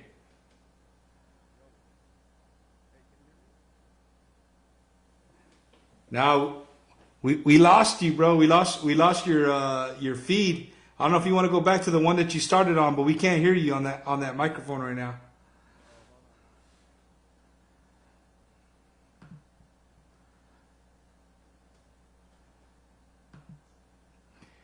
Hey, so as Manny's fixing his Yo, you can microphone, hear me? yeah, I can hear you now, bro. I can hear you now. Uh, Sorry about that. no, it's all good, Yeah, bro. I was just saying, sorry about that, dude. It didn't sound very good because I could actually hear the the delay. Like I could hear whatever I was playing, like a couple of seconds, like Yeah, later. because You know what I yeah, mean? because Like of the delay, bro. yeah, yeah. From whatever, I guess from where we're talking over the internet, it kind of threw me off. So the beat was kind of weird. But you get the idea, right? I Yeah, mean, yeah, it's all good, man. I think people are freaking out that you literally sat there. You started with the drums, you threw the drumsticks on the ground, then you picked up the guitar, you hit that up, put that down, you picked up the bass, finished the bass, hit the keyboards, and you put it all together. Next thing you know, there's a song and you're singing and you just played all the beat to it. I think that was pretty cool, man. Uh, so to the viewers, you guys just get a little glimpse of the stuff that he can do, and like he said, he goes in the studio and does it all by himself. That again, that goes back to being who Manny is. You know what I mean? He doesn't take no for an answer, and he's gonna keep doing what he loves to do. Hey, Manny, before we went to the music, man, we kind of touched on something. That your post you did a while back when all this rioting and stuff started. I know in mhm. LA it got pretty crazy, dude. And do you want to walk the viewers through your few hours of chaos there? I think that was a pretty cool, not cool again, not cool like but I mean it was just for it to happen to you. You know what I mean? When you see it on TV is one thing, but when you're there and you're part of it, that's another. So yeah, I'd like to hear that story, man. Yeah. So it's going to be tough for me to talk about it a little bit. I'm going to talk about it, but it's going to be tough, and I want to, before I get into this, whoever's watching, your opinion is your opinion, man. You're entitled to it. What I'm going to share about how I feel is just based on my personal experiences and opinions and stuff. But obviously, the climate we're in seems like everything gets political these days. But I'm just gonna put a disclaimer out there and say you may or may agree or disagree with what I'm gonna say, but I'm just gonna say it because this is just how I felt and that's the way I am. And I'm it's never Wacky one to Wednesday. side. You can do that. so I was actually mixing. I was in the studio mixing some music, and I got hungry, so I took a break. And like I said, my studio is right here on Melrose. So there's this little place right by Paramount Studios that I go eat at. It's a Mexican joint, and uh, and I always just park out front. They have a parking lot in the back, but I always park out front because there's just a quick door, walking through there. So I went in there, I'm eating, having a bowl of menudo and taco and drinking a margarita, and I mean, I had seen some of the stuff on the news, but I didn't know, uh, you know, I saw what happened with George Floyd, but um, to me, I did, at that point in time, I'm not gonna lie, I didn't care. I really didn't care. Didn't know the man, didn't know nothing about him. I understand all the issues about systemic racism and law and order. I mean, I understand the issues, but when you break things down to individuals instead of societal as a whole, right? I did not know this man, so I could have cared less about him, his family, what happened to him, or anybody else on the planet that felt the need to go protest that day. I just wanted to go eat because I was freaking, hungry from working in the studio. So I come on out, and next thing I know, I can't get to my car because there's tons of protesters have now surrounded the block where I'm at, and there's one group on the left side and there's another one on the right side, and so they're kind of yelling at each other, right? These protesters, and they weren't anti-protesters. They were same people, but one group you could tell had like people that were like wanting to be like violent and vigilant, and then you had the other ones that were just wanting to stand and hold the sign. So they were kind of like fighting with each other, but everything was cool. They were working it out. There was no violence or nothing. Next thing you know, riot squad shows up, and then the helicopters start coming around, and all hell starts breaking loose. Like all these people, everybody starts gathering in these big old like groups, and these cops come like marching out like troops, man, in riot gear, outside the street, and I started getting pissed because I was paying for the studio time, and I had gone to eat, and so every time, all the time that I was away from the recording studio was money that I was spending for being stuck out there and all this stuff. So at first, I was just extremely pissed. I was upset, and I got on Facebook and I started complaining, and I was like, man, what the fuck with these people and these damn protesters? I don't give a shit. And I was just so angry and so annoyed because like I said, I didn't care. Like some people get really really deep into news and politics and everything, and some people don't. I'm one of those people that really don't. Like uh, get into something unless it's you know unless it's just you can't in your face and you can't help but comment about it. But in this particular situation, I was just so upset because I felt very inconvenienced, and then the next thing this, I go in and I start looking at these people and I started listening to what they were saying, and I started to have a change of heart. And I started talking to some of them about why they were out there, and I was live this whole time. And so, like, if you watch this video, you can really see how I transition and I change from being like really upset and irritated and not really giving a shit about it to then kind of developing this little compassion and sympathy for what these people were out there for. And so, there came to a point in time where, I was just filming, but then I had to stop going live because somebody started throwing off some sort of, they were shooting something. I don't know what they were shooting, but some of the protesters were shooting something. And so the cops pulled out the tear gas. So then next thing you know, there's tear gas everywhere. And I'm, walking away, running away, trying to get away from the tear gas. And I happen to bump into this police officer, and he looks at me and he grabs me by the shoulder. He says, "Where are you going?" I said, "I'm just trying to go to your car." And he looks around and he says, "Come with me." And he fucking drags me with me. And he says, "Is that your car right there?" "Yeah." I was like, "All right." And he takes me and he pulls me by my car. And I get in, and he helped get me out. He shows me this little spot and clears the people out and helped me get out. And I was, after that, I left. My heart was racing. I didn't know how to feel.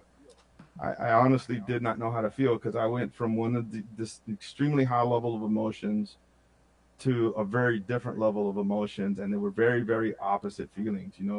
And so even right now as I talk about it, I struggle with it because I thought, maybe that was going to be the end of it, and I was, not going to have to worry about anything like that again. And then the next morning, I go and I walk down the street and I went live again. And I was just so depressed at what I saw, Bumper. All the riots and the broken glass and all the buildings, the fires, um, you know, people from the neighborhood getting together, trying to help the businesses clean all their stuff up.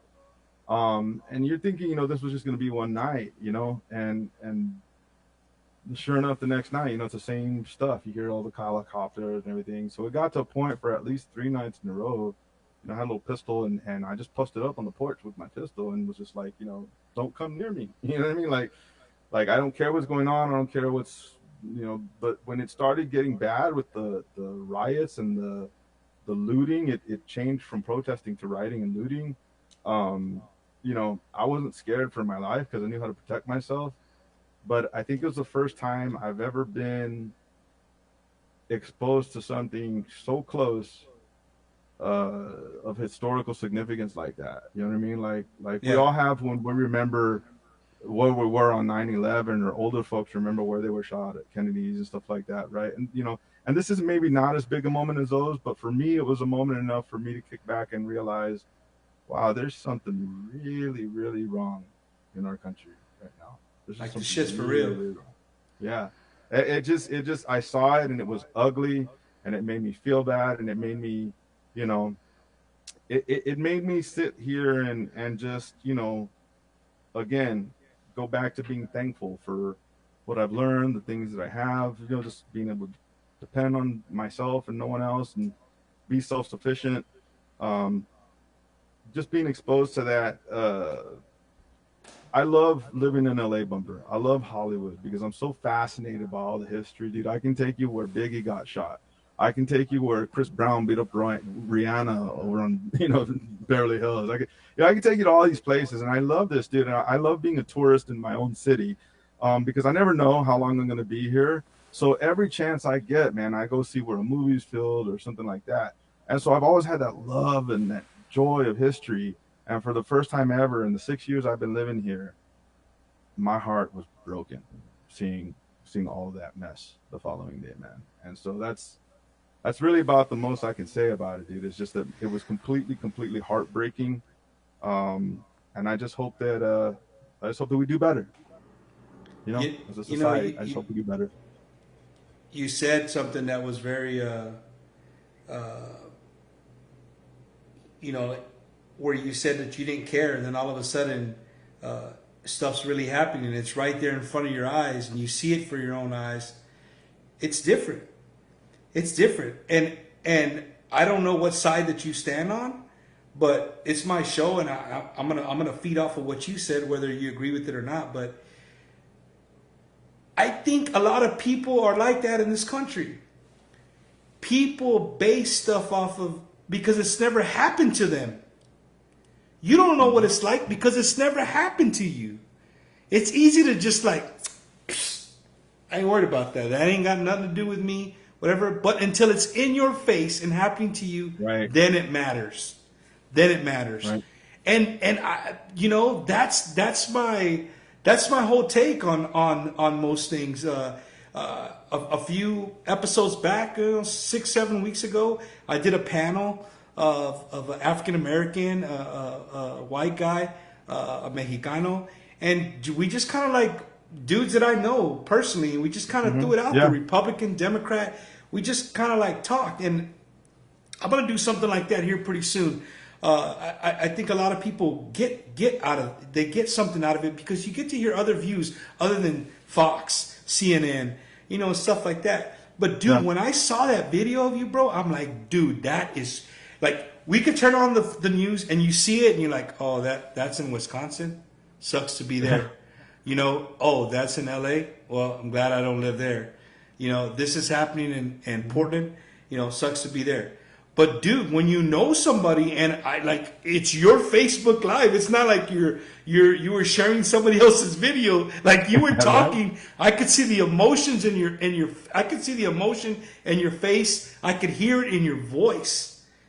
You know what I mean? I Yeah. could definitely hear it in your voice. So that was like for me, it opened my eyes. Like, dude, you know, I know this guy. Check this out. This is for real. I believe that as a country, when we see it on TV, it's almost like a movie. You know, even though you know it's Right. in news and it's real, but it's like it's not affecting me. So when it doesn't affect you, you don't care. Yeah. You know what I mean? So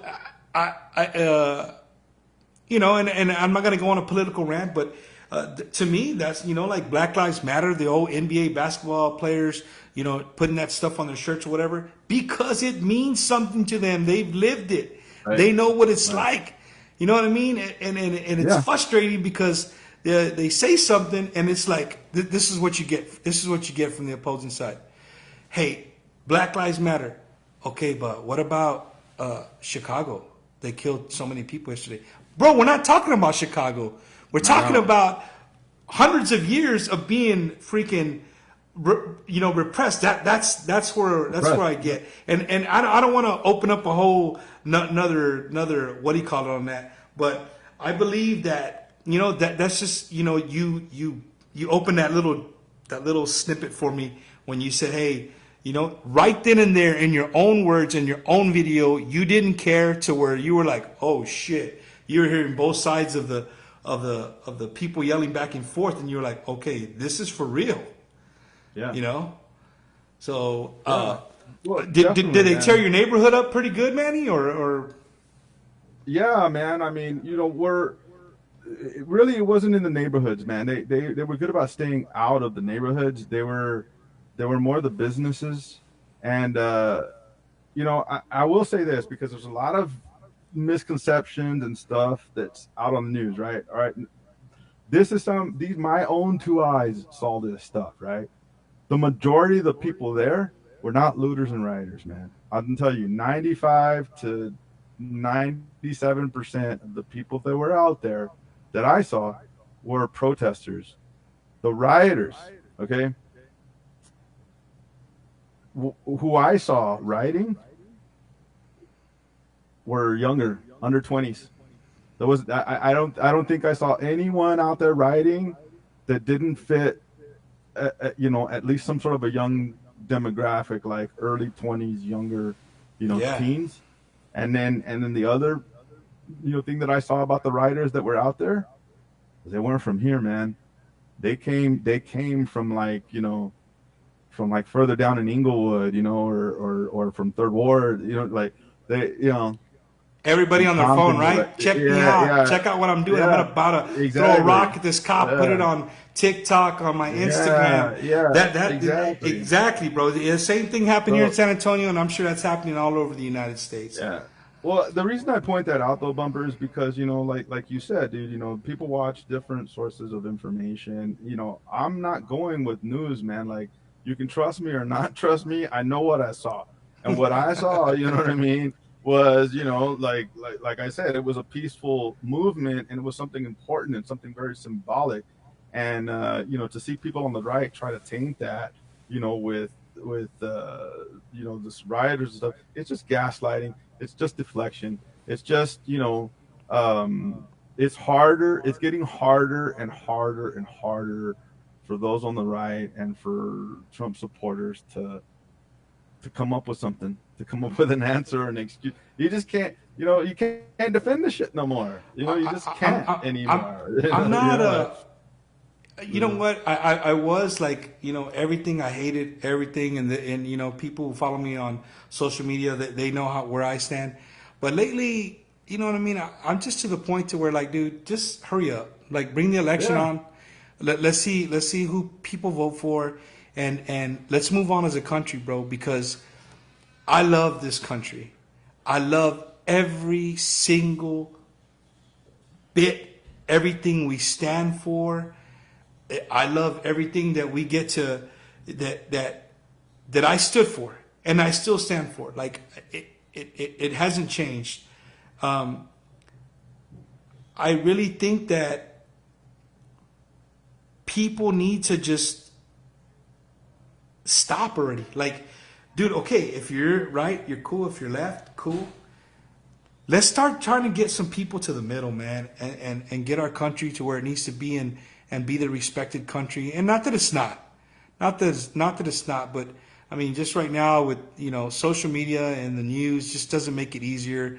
I have friends who are overseas, and I hate to say it, but sometimes it's like we're the laughing stock of the world. Like, Wow. hey, America's a great. They can take any other country out, but they're going to take their own selves out by themselves, and that's pretty. I don't know. It's pretty weird. Um, Nah, I hear you, man. I mean, I will say this though. I think, and just to kind of wrap it up a little bit on this, because I want to share some other stuff besides politics. But I think bumper most people most people in this country are middle of the road. We just don't hear about it. We just hear from the extremes. We hear from the extreme left.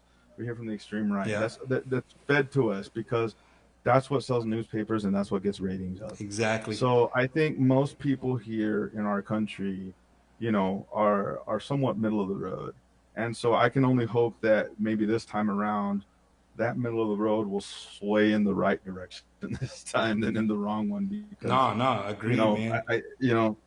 I'm ready to put my politics dude back in the morning with my newspaper and my coffee and forget about it, bro. I hear that. I hear that. Hey, Manny. You know. So, dude, I mean, what else? What else you got going on, dude? What else? What else is down the road for Manny J from the west side of Beeville, Texas, now sitting in good old Hollywood, surrounded by fires. Peep this, right? You're in Hollywood, bro, and the temperatures have been in the 90s over there, dude. And I remember when I Oh lived man, it's there, too hot. people would get in the 90s, people start freaking out like, yo, this is hot, bro. It's dry, there's no humidity. you know grow up down over here where we're from. Like, it gets freaking Yeah. ugly hot.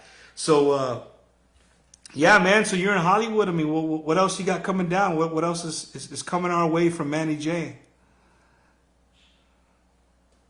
So, dude, I have my hands in a lot of different projects, a lot of different pies, right? My main uh, focus right now, is work with Warner Brothers. Um, I actually just completed a project for the Ellen DeGeneres show.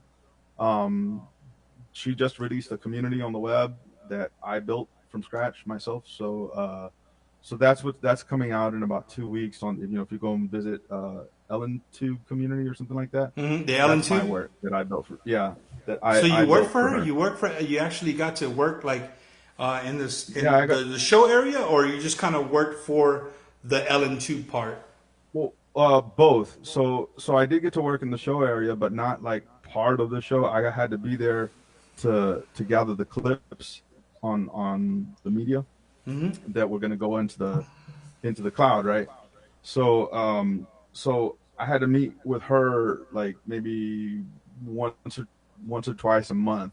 She was more at the high level. I was working more with all of her tech team. So Ellen actually, she has her own production company, but as Warner Brothers, we distribute her show. So within Warner Brothers, I work for the part of Warner Brothers that's basically like the technology, anything that has to do with technology for the movies or anything like that. That's the division I work in. So it could be anything from a show with Ellen to another project that I did that was just about DVDs inside a Walmart. You know what I mean? So Yeah, yeah. I there's certain little projects that I get to have bragging rights on, and like that's one of them, the Ellen. So I the more time I spend, in that business and around that field, um, I don't know. I'm starting to feel I might start moving my career more towards film. I love music and I love everything, but I've never been one to kind of I call it ADD, call it whatever. But I always like doing a lot of different things, and so I also have been so I've been writing a screenplay. A friend of mine's a Tejano artist back in San Antonio. His name's Rick Balderrama. And back in the 70s, there was an independent filmmaker by the name of Efrain Gutierrez. And Efrain made this film back before Robert Rodriguez did it or whatever. He made this film called Amores Chicanos para Siempre. And he would go and just rent theater houses and go and show the movie and everything like that. So I got together with them, and so you know the guys that were in the movie now have sons that are kind of like same name, same look, everything. So Right. I'm writing an update to that script.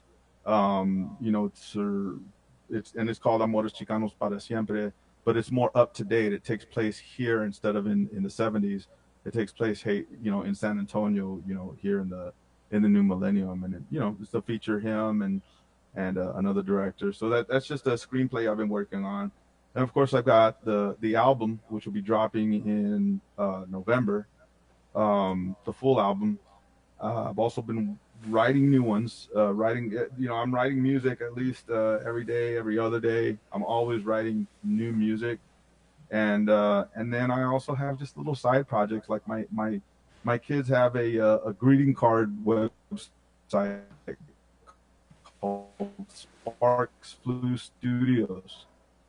I built that website for them, helped that in San Antonio, and I built their website for that. So there's never really a time when I'm not doing anything, man. If I'm just sitting around watching TV, it's because I made myself, you know what I mean? Like Yeah, stop yeah, gotcha. whatever the hell I was doing because I need to chill. You know what I mean? Like, yeah, Manny, chill out. You know what I mean? Like, it's mucho. You know what I mean? Other than that, man, I'm just taking it day by day. You know what? Maybe one day you will see my name at the end of one of those movies, and with any luck, maybe you might even see my face on one of those movies or a commercial or something like that. Because Manny, let me know what movie that is, because I'm gonna go to the movie theater, bro. And when I see your name come down like that, I'm gonna be that guy in the movie theater tirando popcorn. Hey, I know that guy. I know that dude. Rewind the credits.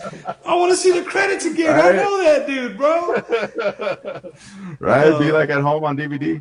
Look, Yeah. baby, put it on loop, put it on loop, baby. It's like I have a friend of mine, Felipe Peralta. A lot of people don't know he came out in a movie, uh, Miss Congeniality, when she's in front of Oh, really? when she's in front of the Alamo. Felipe is one of the guys standing on the stage, bro.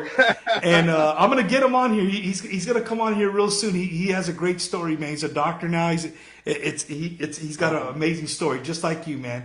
But Manny, dude, we're at 2 hours, bro. I want to, before I say my goodbyes to you, I want to say thank you, dude. Thank you for sharing a little bit of your life story. I want to thank you for doing what you're doing, dude. I mean, you know what I'm saying? You're doing what you love. And if anybody watches later on, I'm going to post, this will be on my YouTube channel. So everybody watching again, my YouTube channel is just go to YouTube, type in Bumper Gomez, you'll see it. This will be up tonight. I'll post it up tonight on YouTube if you guys want to watch it later. And if you're my friend on Facebook, you could always scroll down and watch it on there. But Manny, dude, mil gracias, bro, for giving me your 2 hours of your time. I know your time's very, very valuable. And I remember, the first time I reached out to you, you were like, bro, you got it. Like, you just let me know when, and I'm doing it. So that right there, dude, says a lot about you. You know what I mean? You were like, hey, bro, who is this?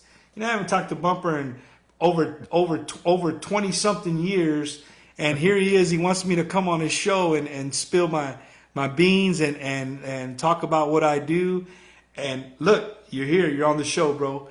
So again, mil gracias, bro, for doing that and just coming on here and hanging out with me, bro, and letting my viewers know. If you guys are tuning in on Manny's behalf, maybe had you tune in. I do this every single Wednesday, man. Every single Wednesday, you guys tune in. It's about 7:30 ish. I do that. You know what I mean? I come on here and talk, and every week could be something. Manny, if you go back and see when I hung out with Trevi and them, which I probably won't do for a long time, they had me put on a dog collar, bro. So go out and check that one out. It's when I was with Aztec Chevrolet. I went out there and they did a little prank on me. Not a prank. I fell for it. I put it on and a good old Trevi hit that thing, bro. And I'll tell you this, I will never do something like that again. That's painful. But Manny, I want to give you a minute or so. If there's any shout outs you want to do, any thanks, anything you want to say, now's the time. Yeah, man. So first and foremost, let me say to you, Bumper, I'm proud of you, man. I appreciate you taking, giving me this time to share my music and my story, my career. I mean, um, I'm one man out here in this big old pond. You know what I mean? But you know what reminds me and keeps me, moving forward is just that love. I don't know any other way to describe it than that love that I feel from back home. And I'm not just talking about my mom. Um, it meant a lot to me to come on this show with you because both San Antonio and Beeville, I have very deep roots there. And so it was important to me to come on here because I knew that some of those people were going to be watching and maybe some that didn't, just might take, now that they've discovered my music and myself, just take a minute to go and see if they can connect with it. Right. But yeah, Bumper, I'm really proud of what you're doing with the show. It's great. I think it's just going to get bigger and bigger, and I'll support you in every way. And as far as shout outs, I got to give a couple of them. First, let me give a shout out to my mother, my beautiful mother, who raised me and worked at Moreno's Pharmacy as a single mom, trying to raise me and my sister until high school when she finally decided to go to Texas A&I Kingsville, earned a degree and became a teacher. So she teaches at St. Philip's now.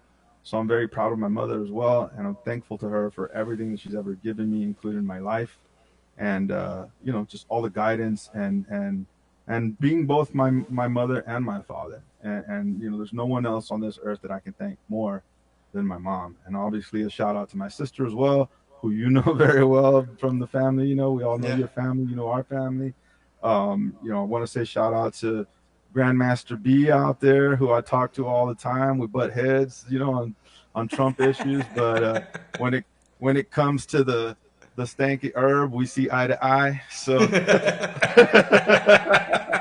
so shout outs to my boy Benny Ray Puente over there, and also to El Muñeco. All these old guys that it's funny, Bumper. We were talking about how I went to church, right, and everything. People used to think I was gonna become a priest, dude. I was like an altar boy and everything. And then I met El Muñeco, and he I changed thought my so life. too. Everybody thought that, and then no, all it took was getting into the radio business, and everything changed from there, man. So thanks to him, a lot of good memories with that guy, and to my boy Cool Breeze, who I smoked my first joint with ever. Easy, he's watching. I'm sure he is. But my boy Cool Breeze, I'll never forget. His mom also would call the station all the time requesting. So I was remember Miss Landine very well, and my father, and also to Claire. I want to give a shout out to Claire Hutchinson, who always. I just am so amazed at what this young lady does to keep up. Our history and our high school and all that stuff. It's crazy to me that someone all the way in Australia is so passionate about that time in her life that what all of us who grew up there are able to enjoy all that stuff. Yeah. So I want to throw some support and shout out her way because she does a lot, and it's appreciated. If she hasn't heard it before, I'm someone who deeply appreciates the fact that you maintain and keep up all of those pages, Claire. And that's it. That's really most of the people that I know kind of were watching tonight. And visit the page, check out my social media, follow me. Please, please, please, please, please go pre-save the song on Spotify. And whenever you want me to come back again, Bumper, I'll be on the show. But even if not on the show, next time I'm in SA, dude, I'll drop by your house. We'll drink beers, Yeah, man. bro. Maybe you'll drop down on Wednesday. You could be my co-host right here. We can interview somebody or whatever.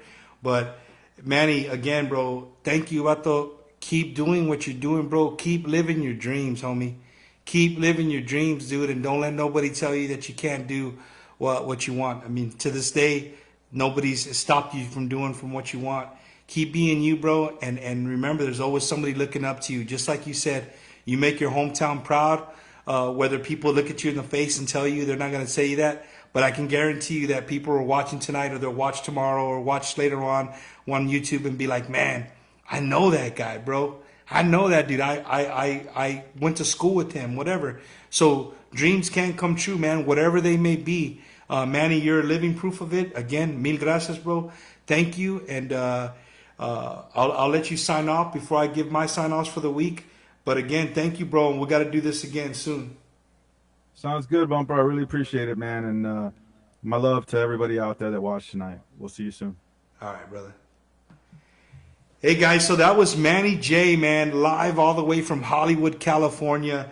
Uh, again, dude, thanks, bro. Thanks again for hanging out with me. I I love it, dude. I love doing this. This is why I do Wacky Wednesday, because we get to just hear people's stories. Dude, what else are you gonna do? I mean, dude, the Kardashian 14th season is finished. Ya se acabó. There's no more Kardashians. If you nobody posted on here, but Cobra Kai or Miyagi Do, like I went on a Cobra Kai. I went on the Karate, or what is it called? It's called Cobra Kai. I went on a binge. I watched both seasons like in 2 days. So if you guys need something to watch on Netflix, check it out. It's got the original actors. There's nobody that just come into the picture. It's the original dudes. So check it out. But before I get off, man, last night I was working on some stuff in here, and I don't know why. I don't know what made me. I went to YouTube and I watched a Chris Kyle video. And if you don't know who Chris Kyle is, he's the American Sniper. The movie is based off of him. And he did an interview at a church. He did an interview at a church and in Dallas, I believe. And he came on live to have a conversation. And it just kind of gets me to my point, to where I always say at the end of my show, the only reason I'm bringing it up is I watched the whole 40-minute interview. And he said something that's like stuck with me since last night. And I wrote it down earlier in the show because I didn't want to forget. And to my viewers, take it for what it's worth, man. Take it for what it's worth. But he said 2 words, and it's called lip service. Everybody is giving lip service. You know what I mean? Everybody's right. You can't, if I say something, I think I'm right. Somebody else says something, they think right. Just we give everything lip service. Lip service can be, hey, go out and do something good for somebody. Go out and do this, go do that. Just lip service.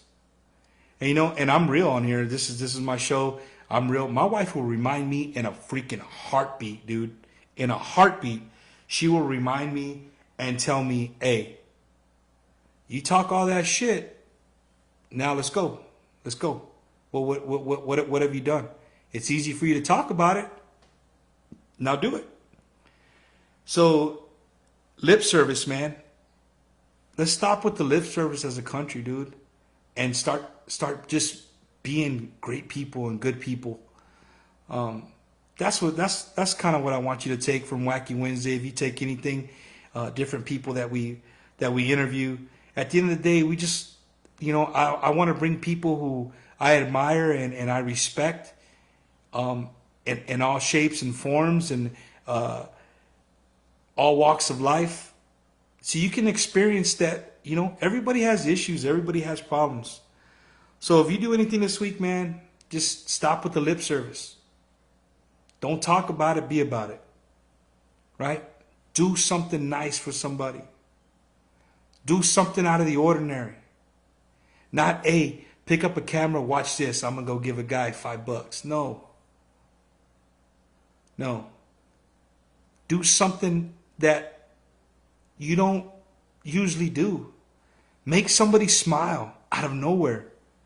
Just today I was inside Lowe's, and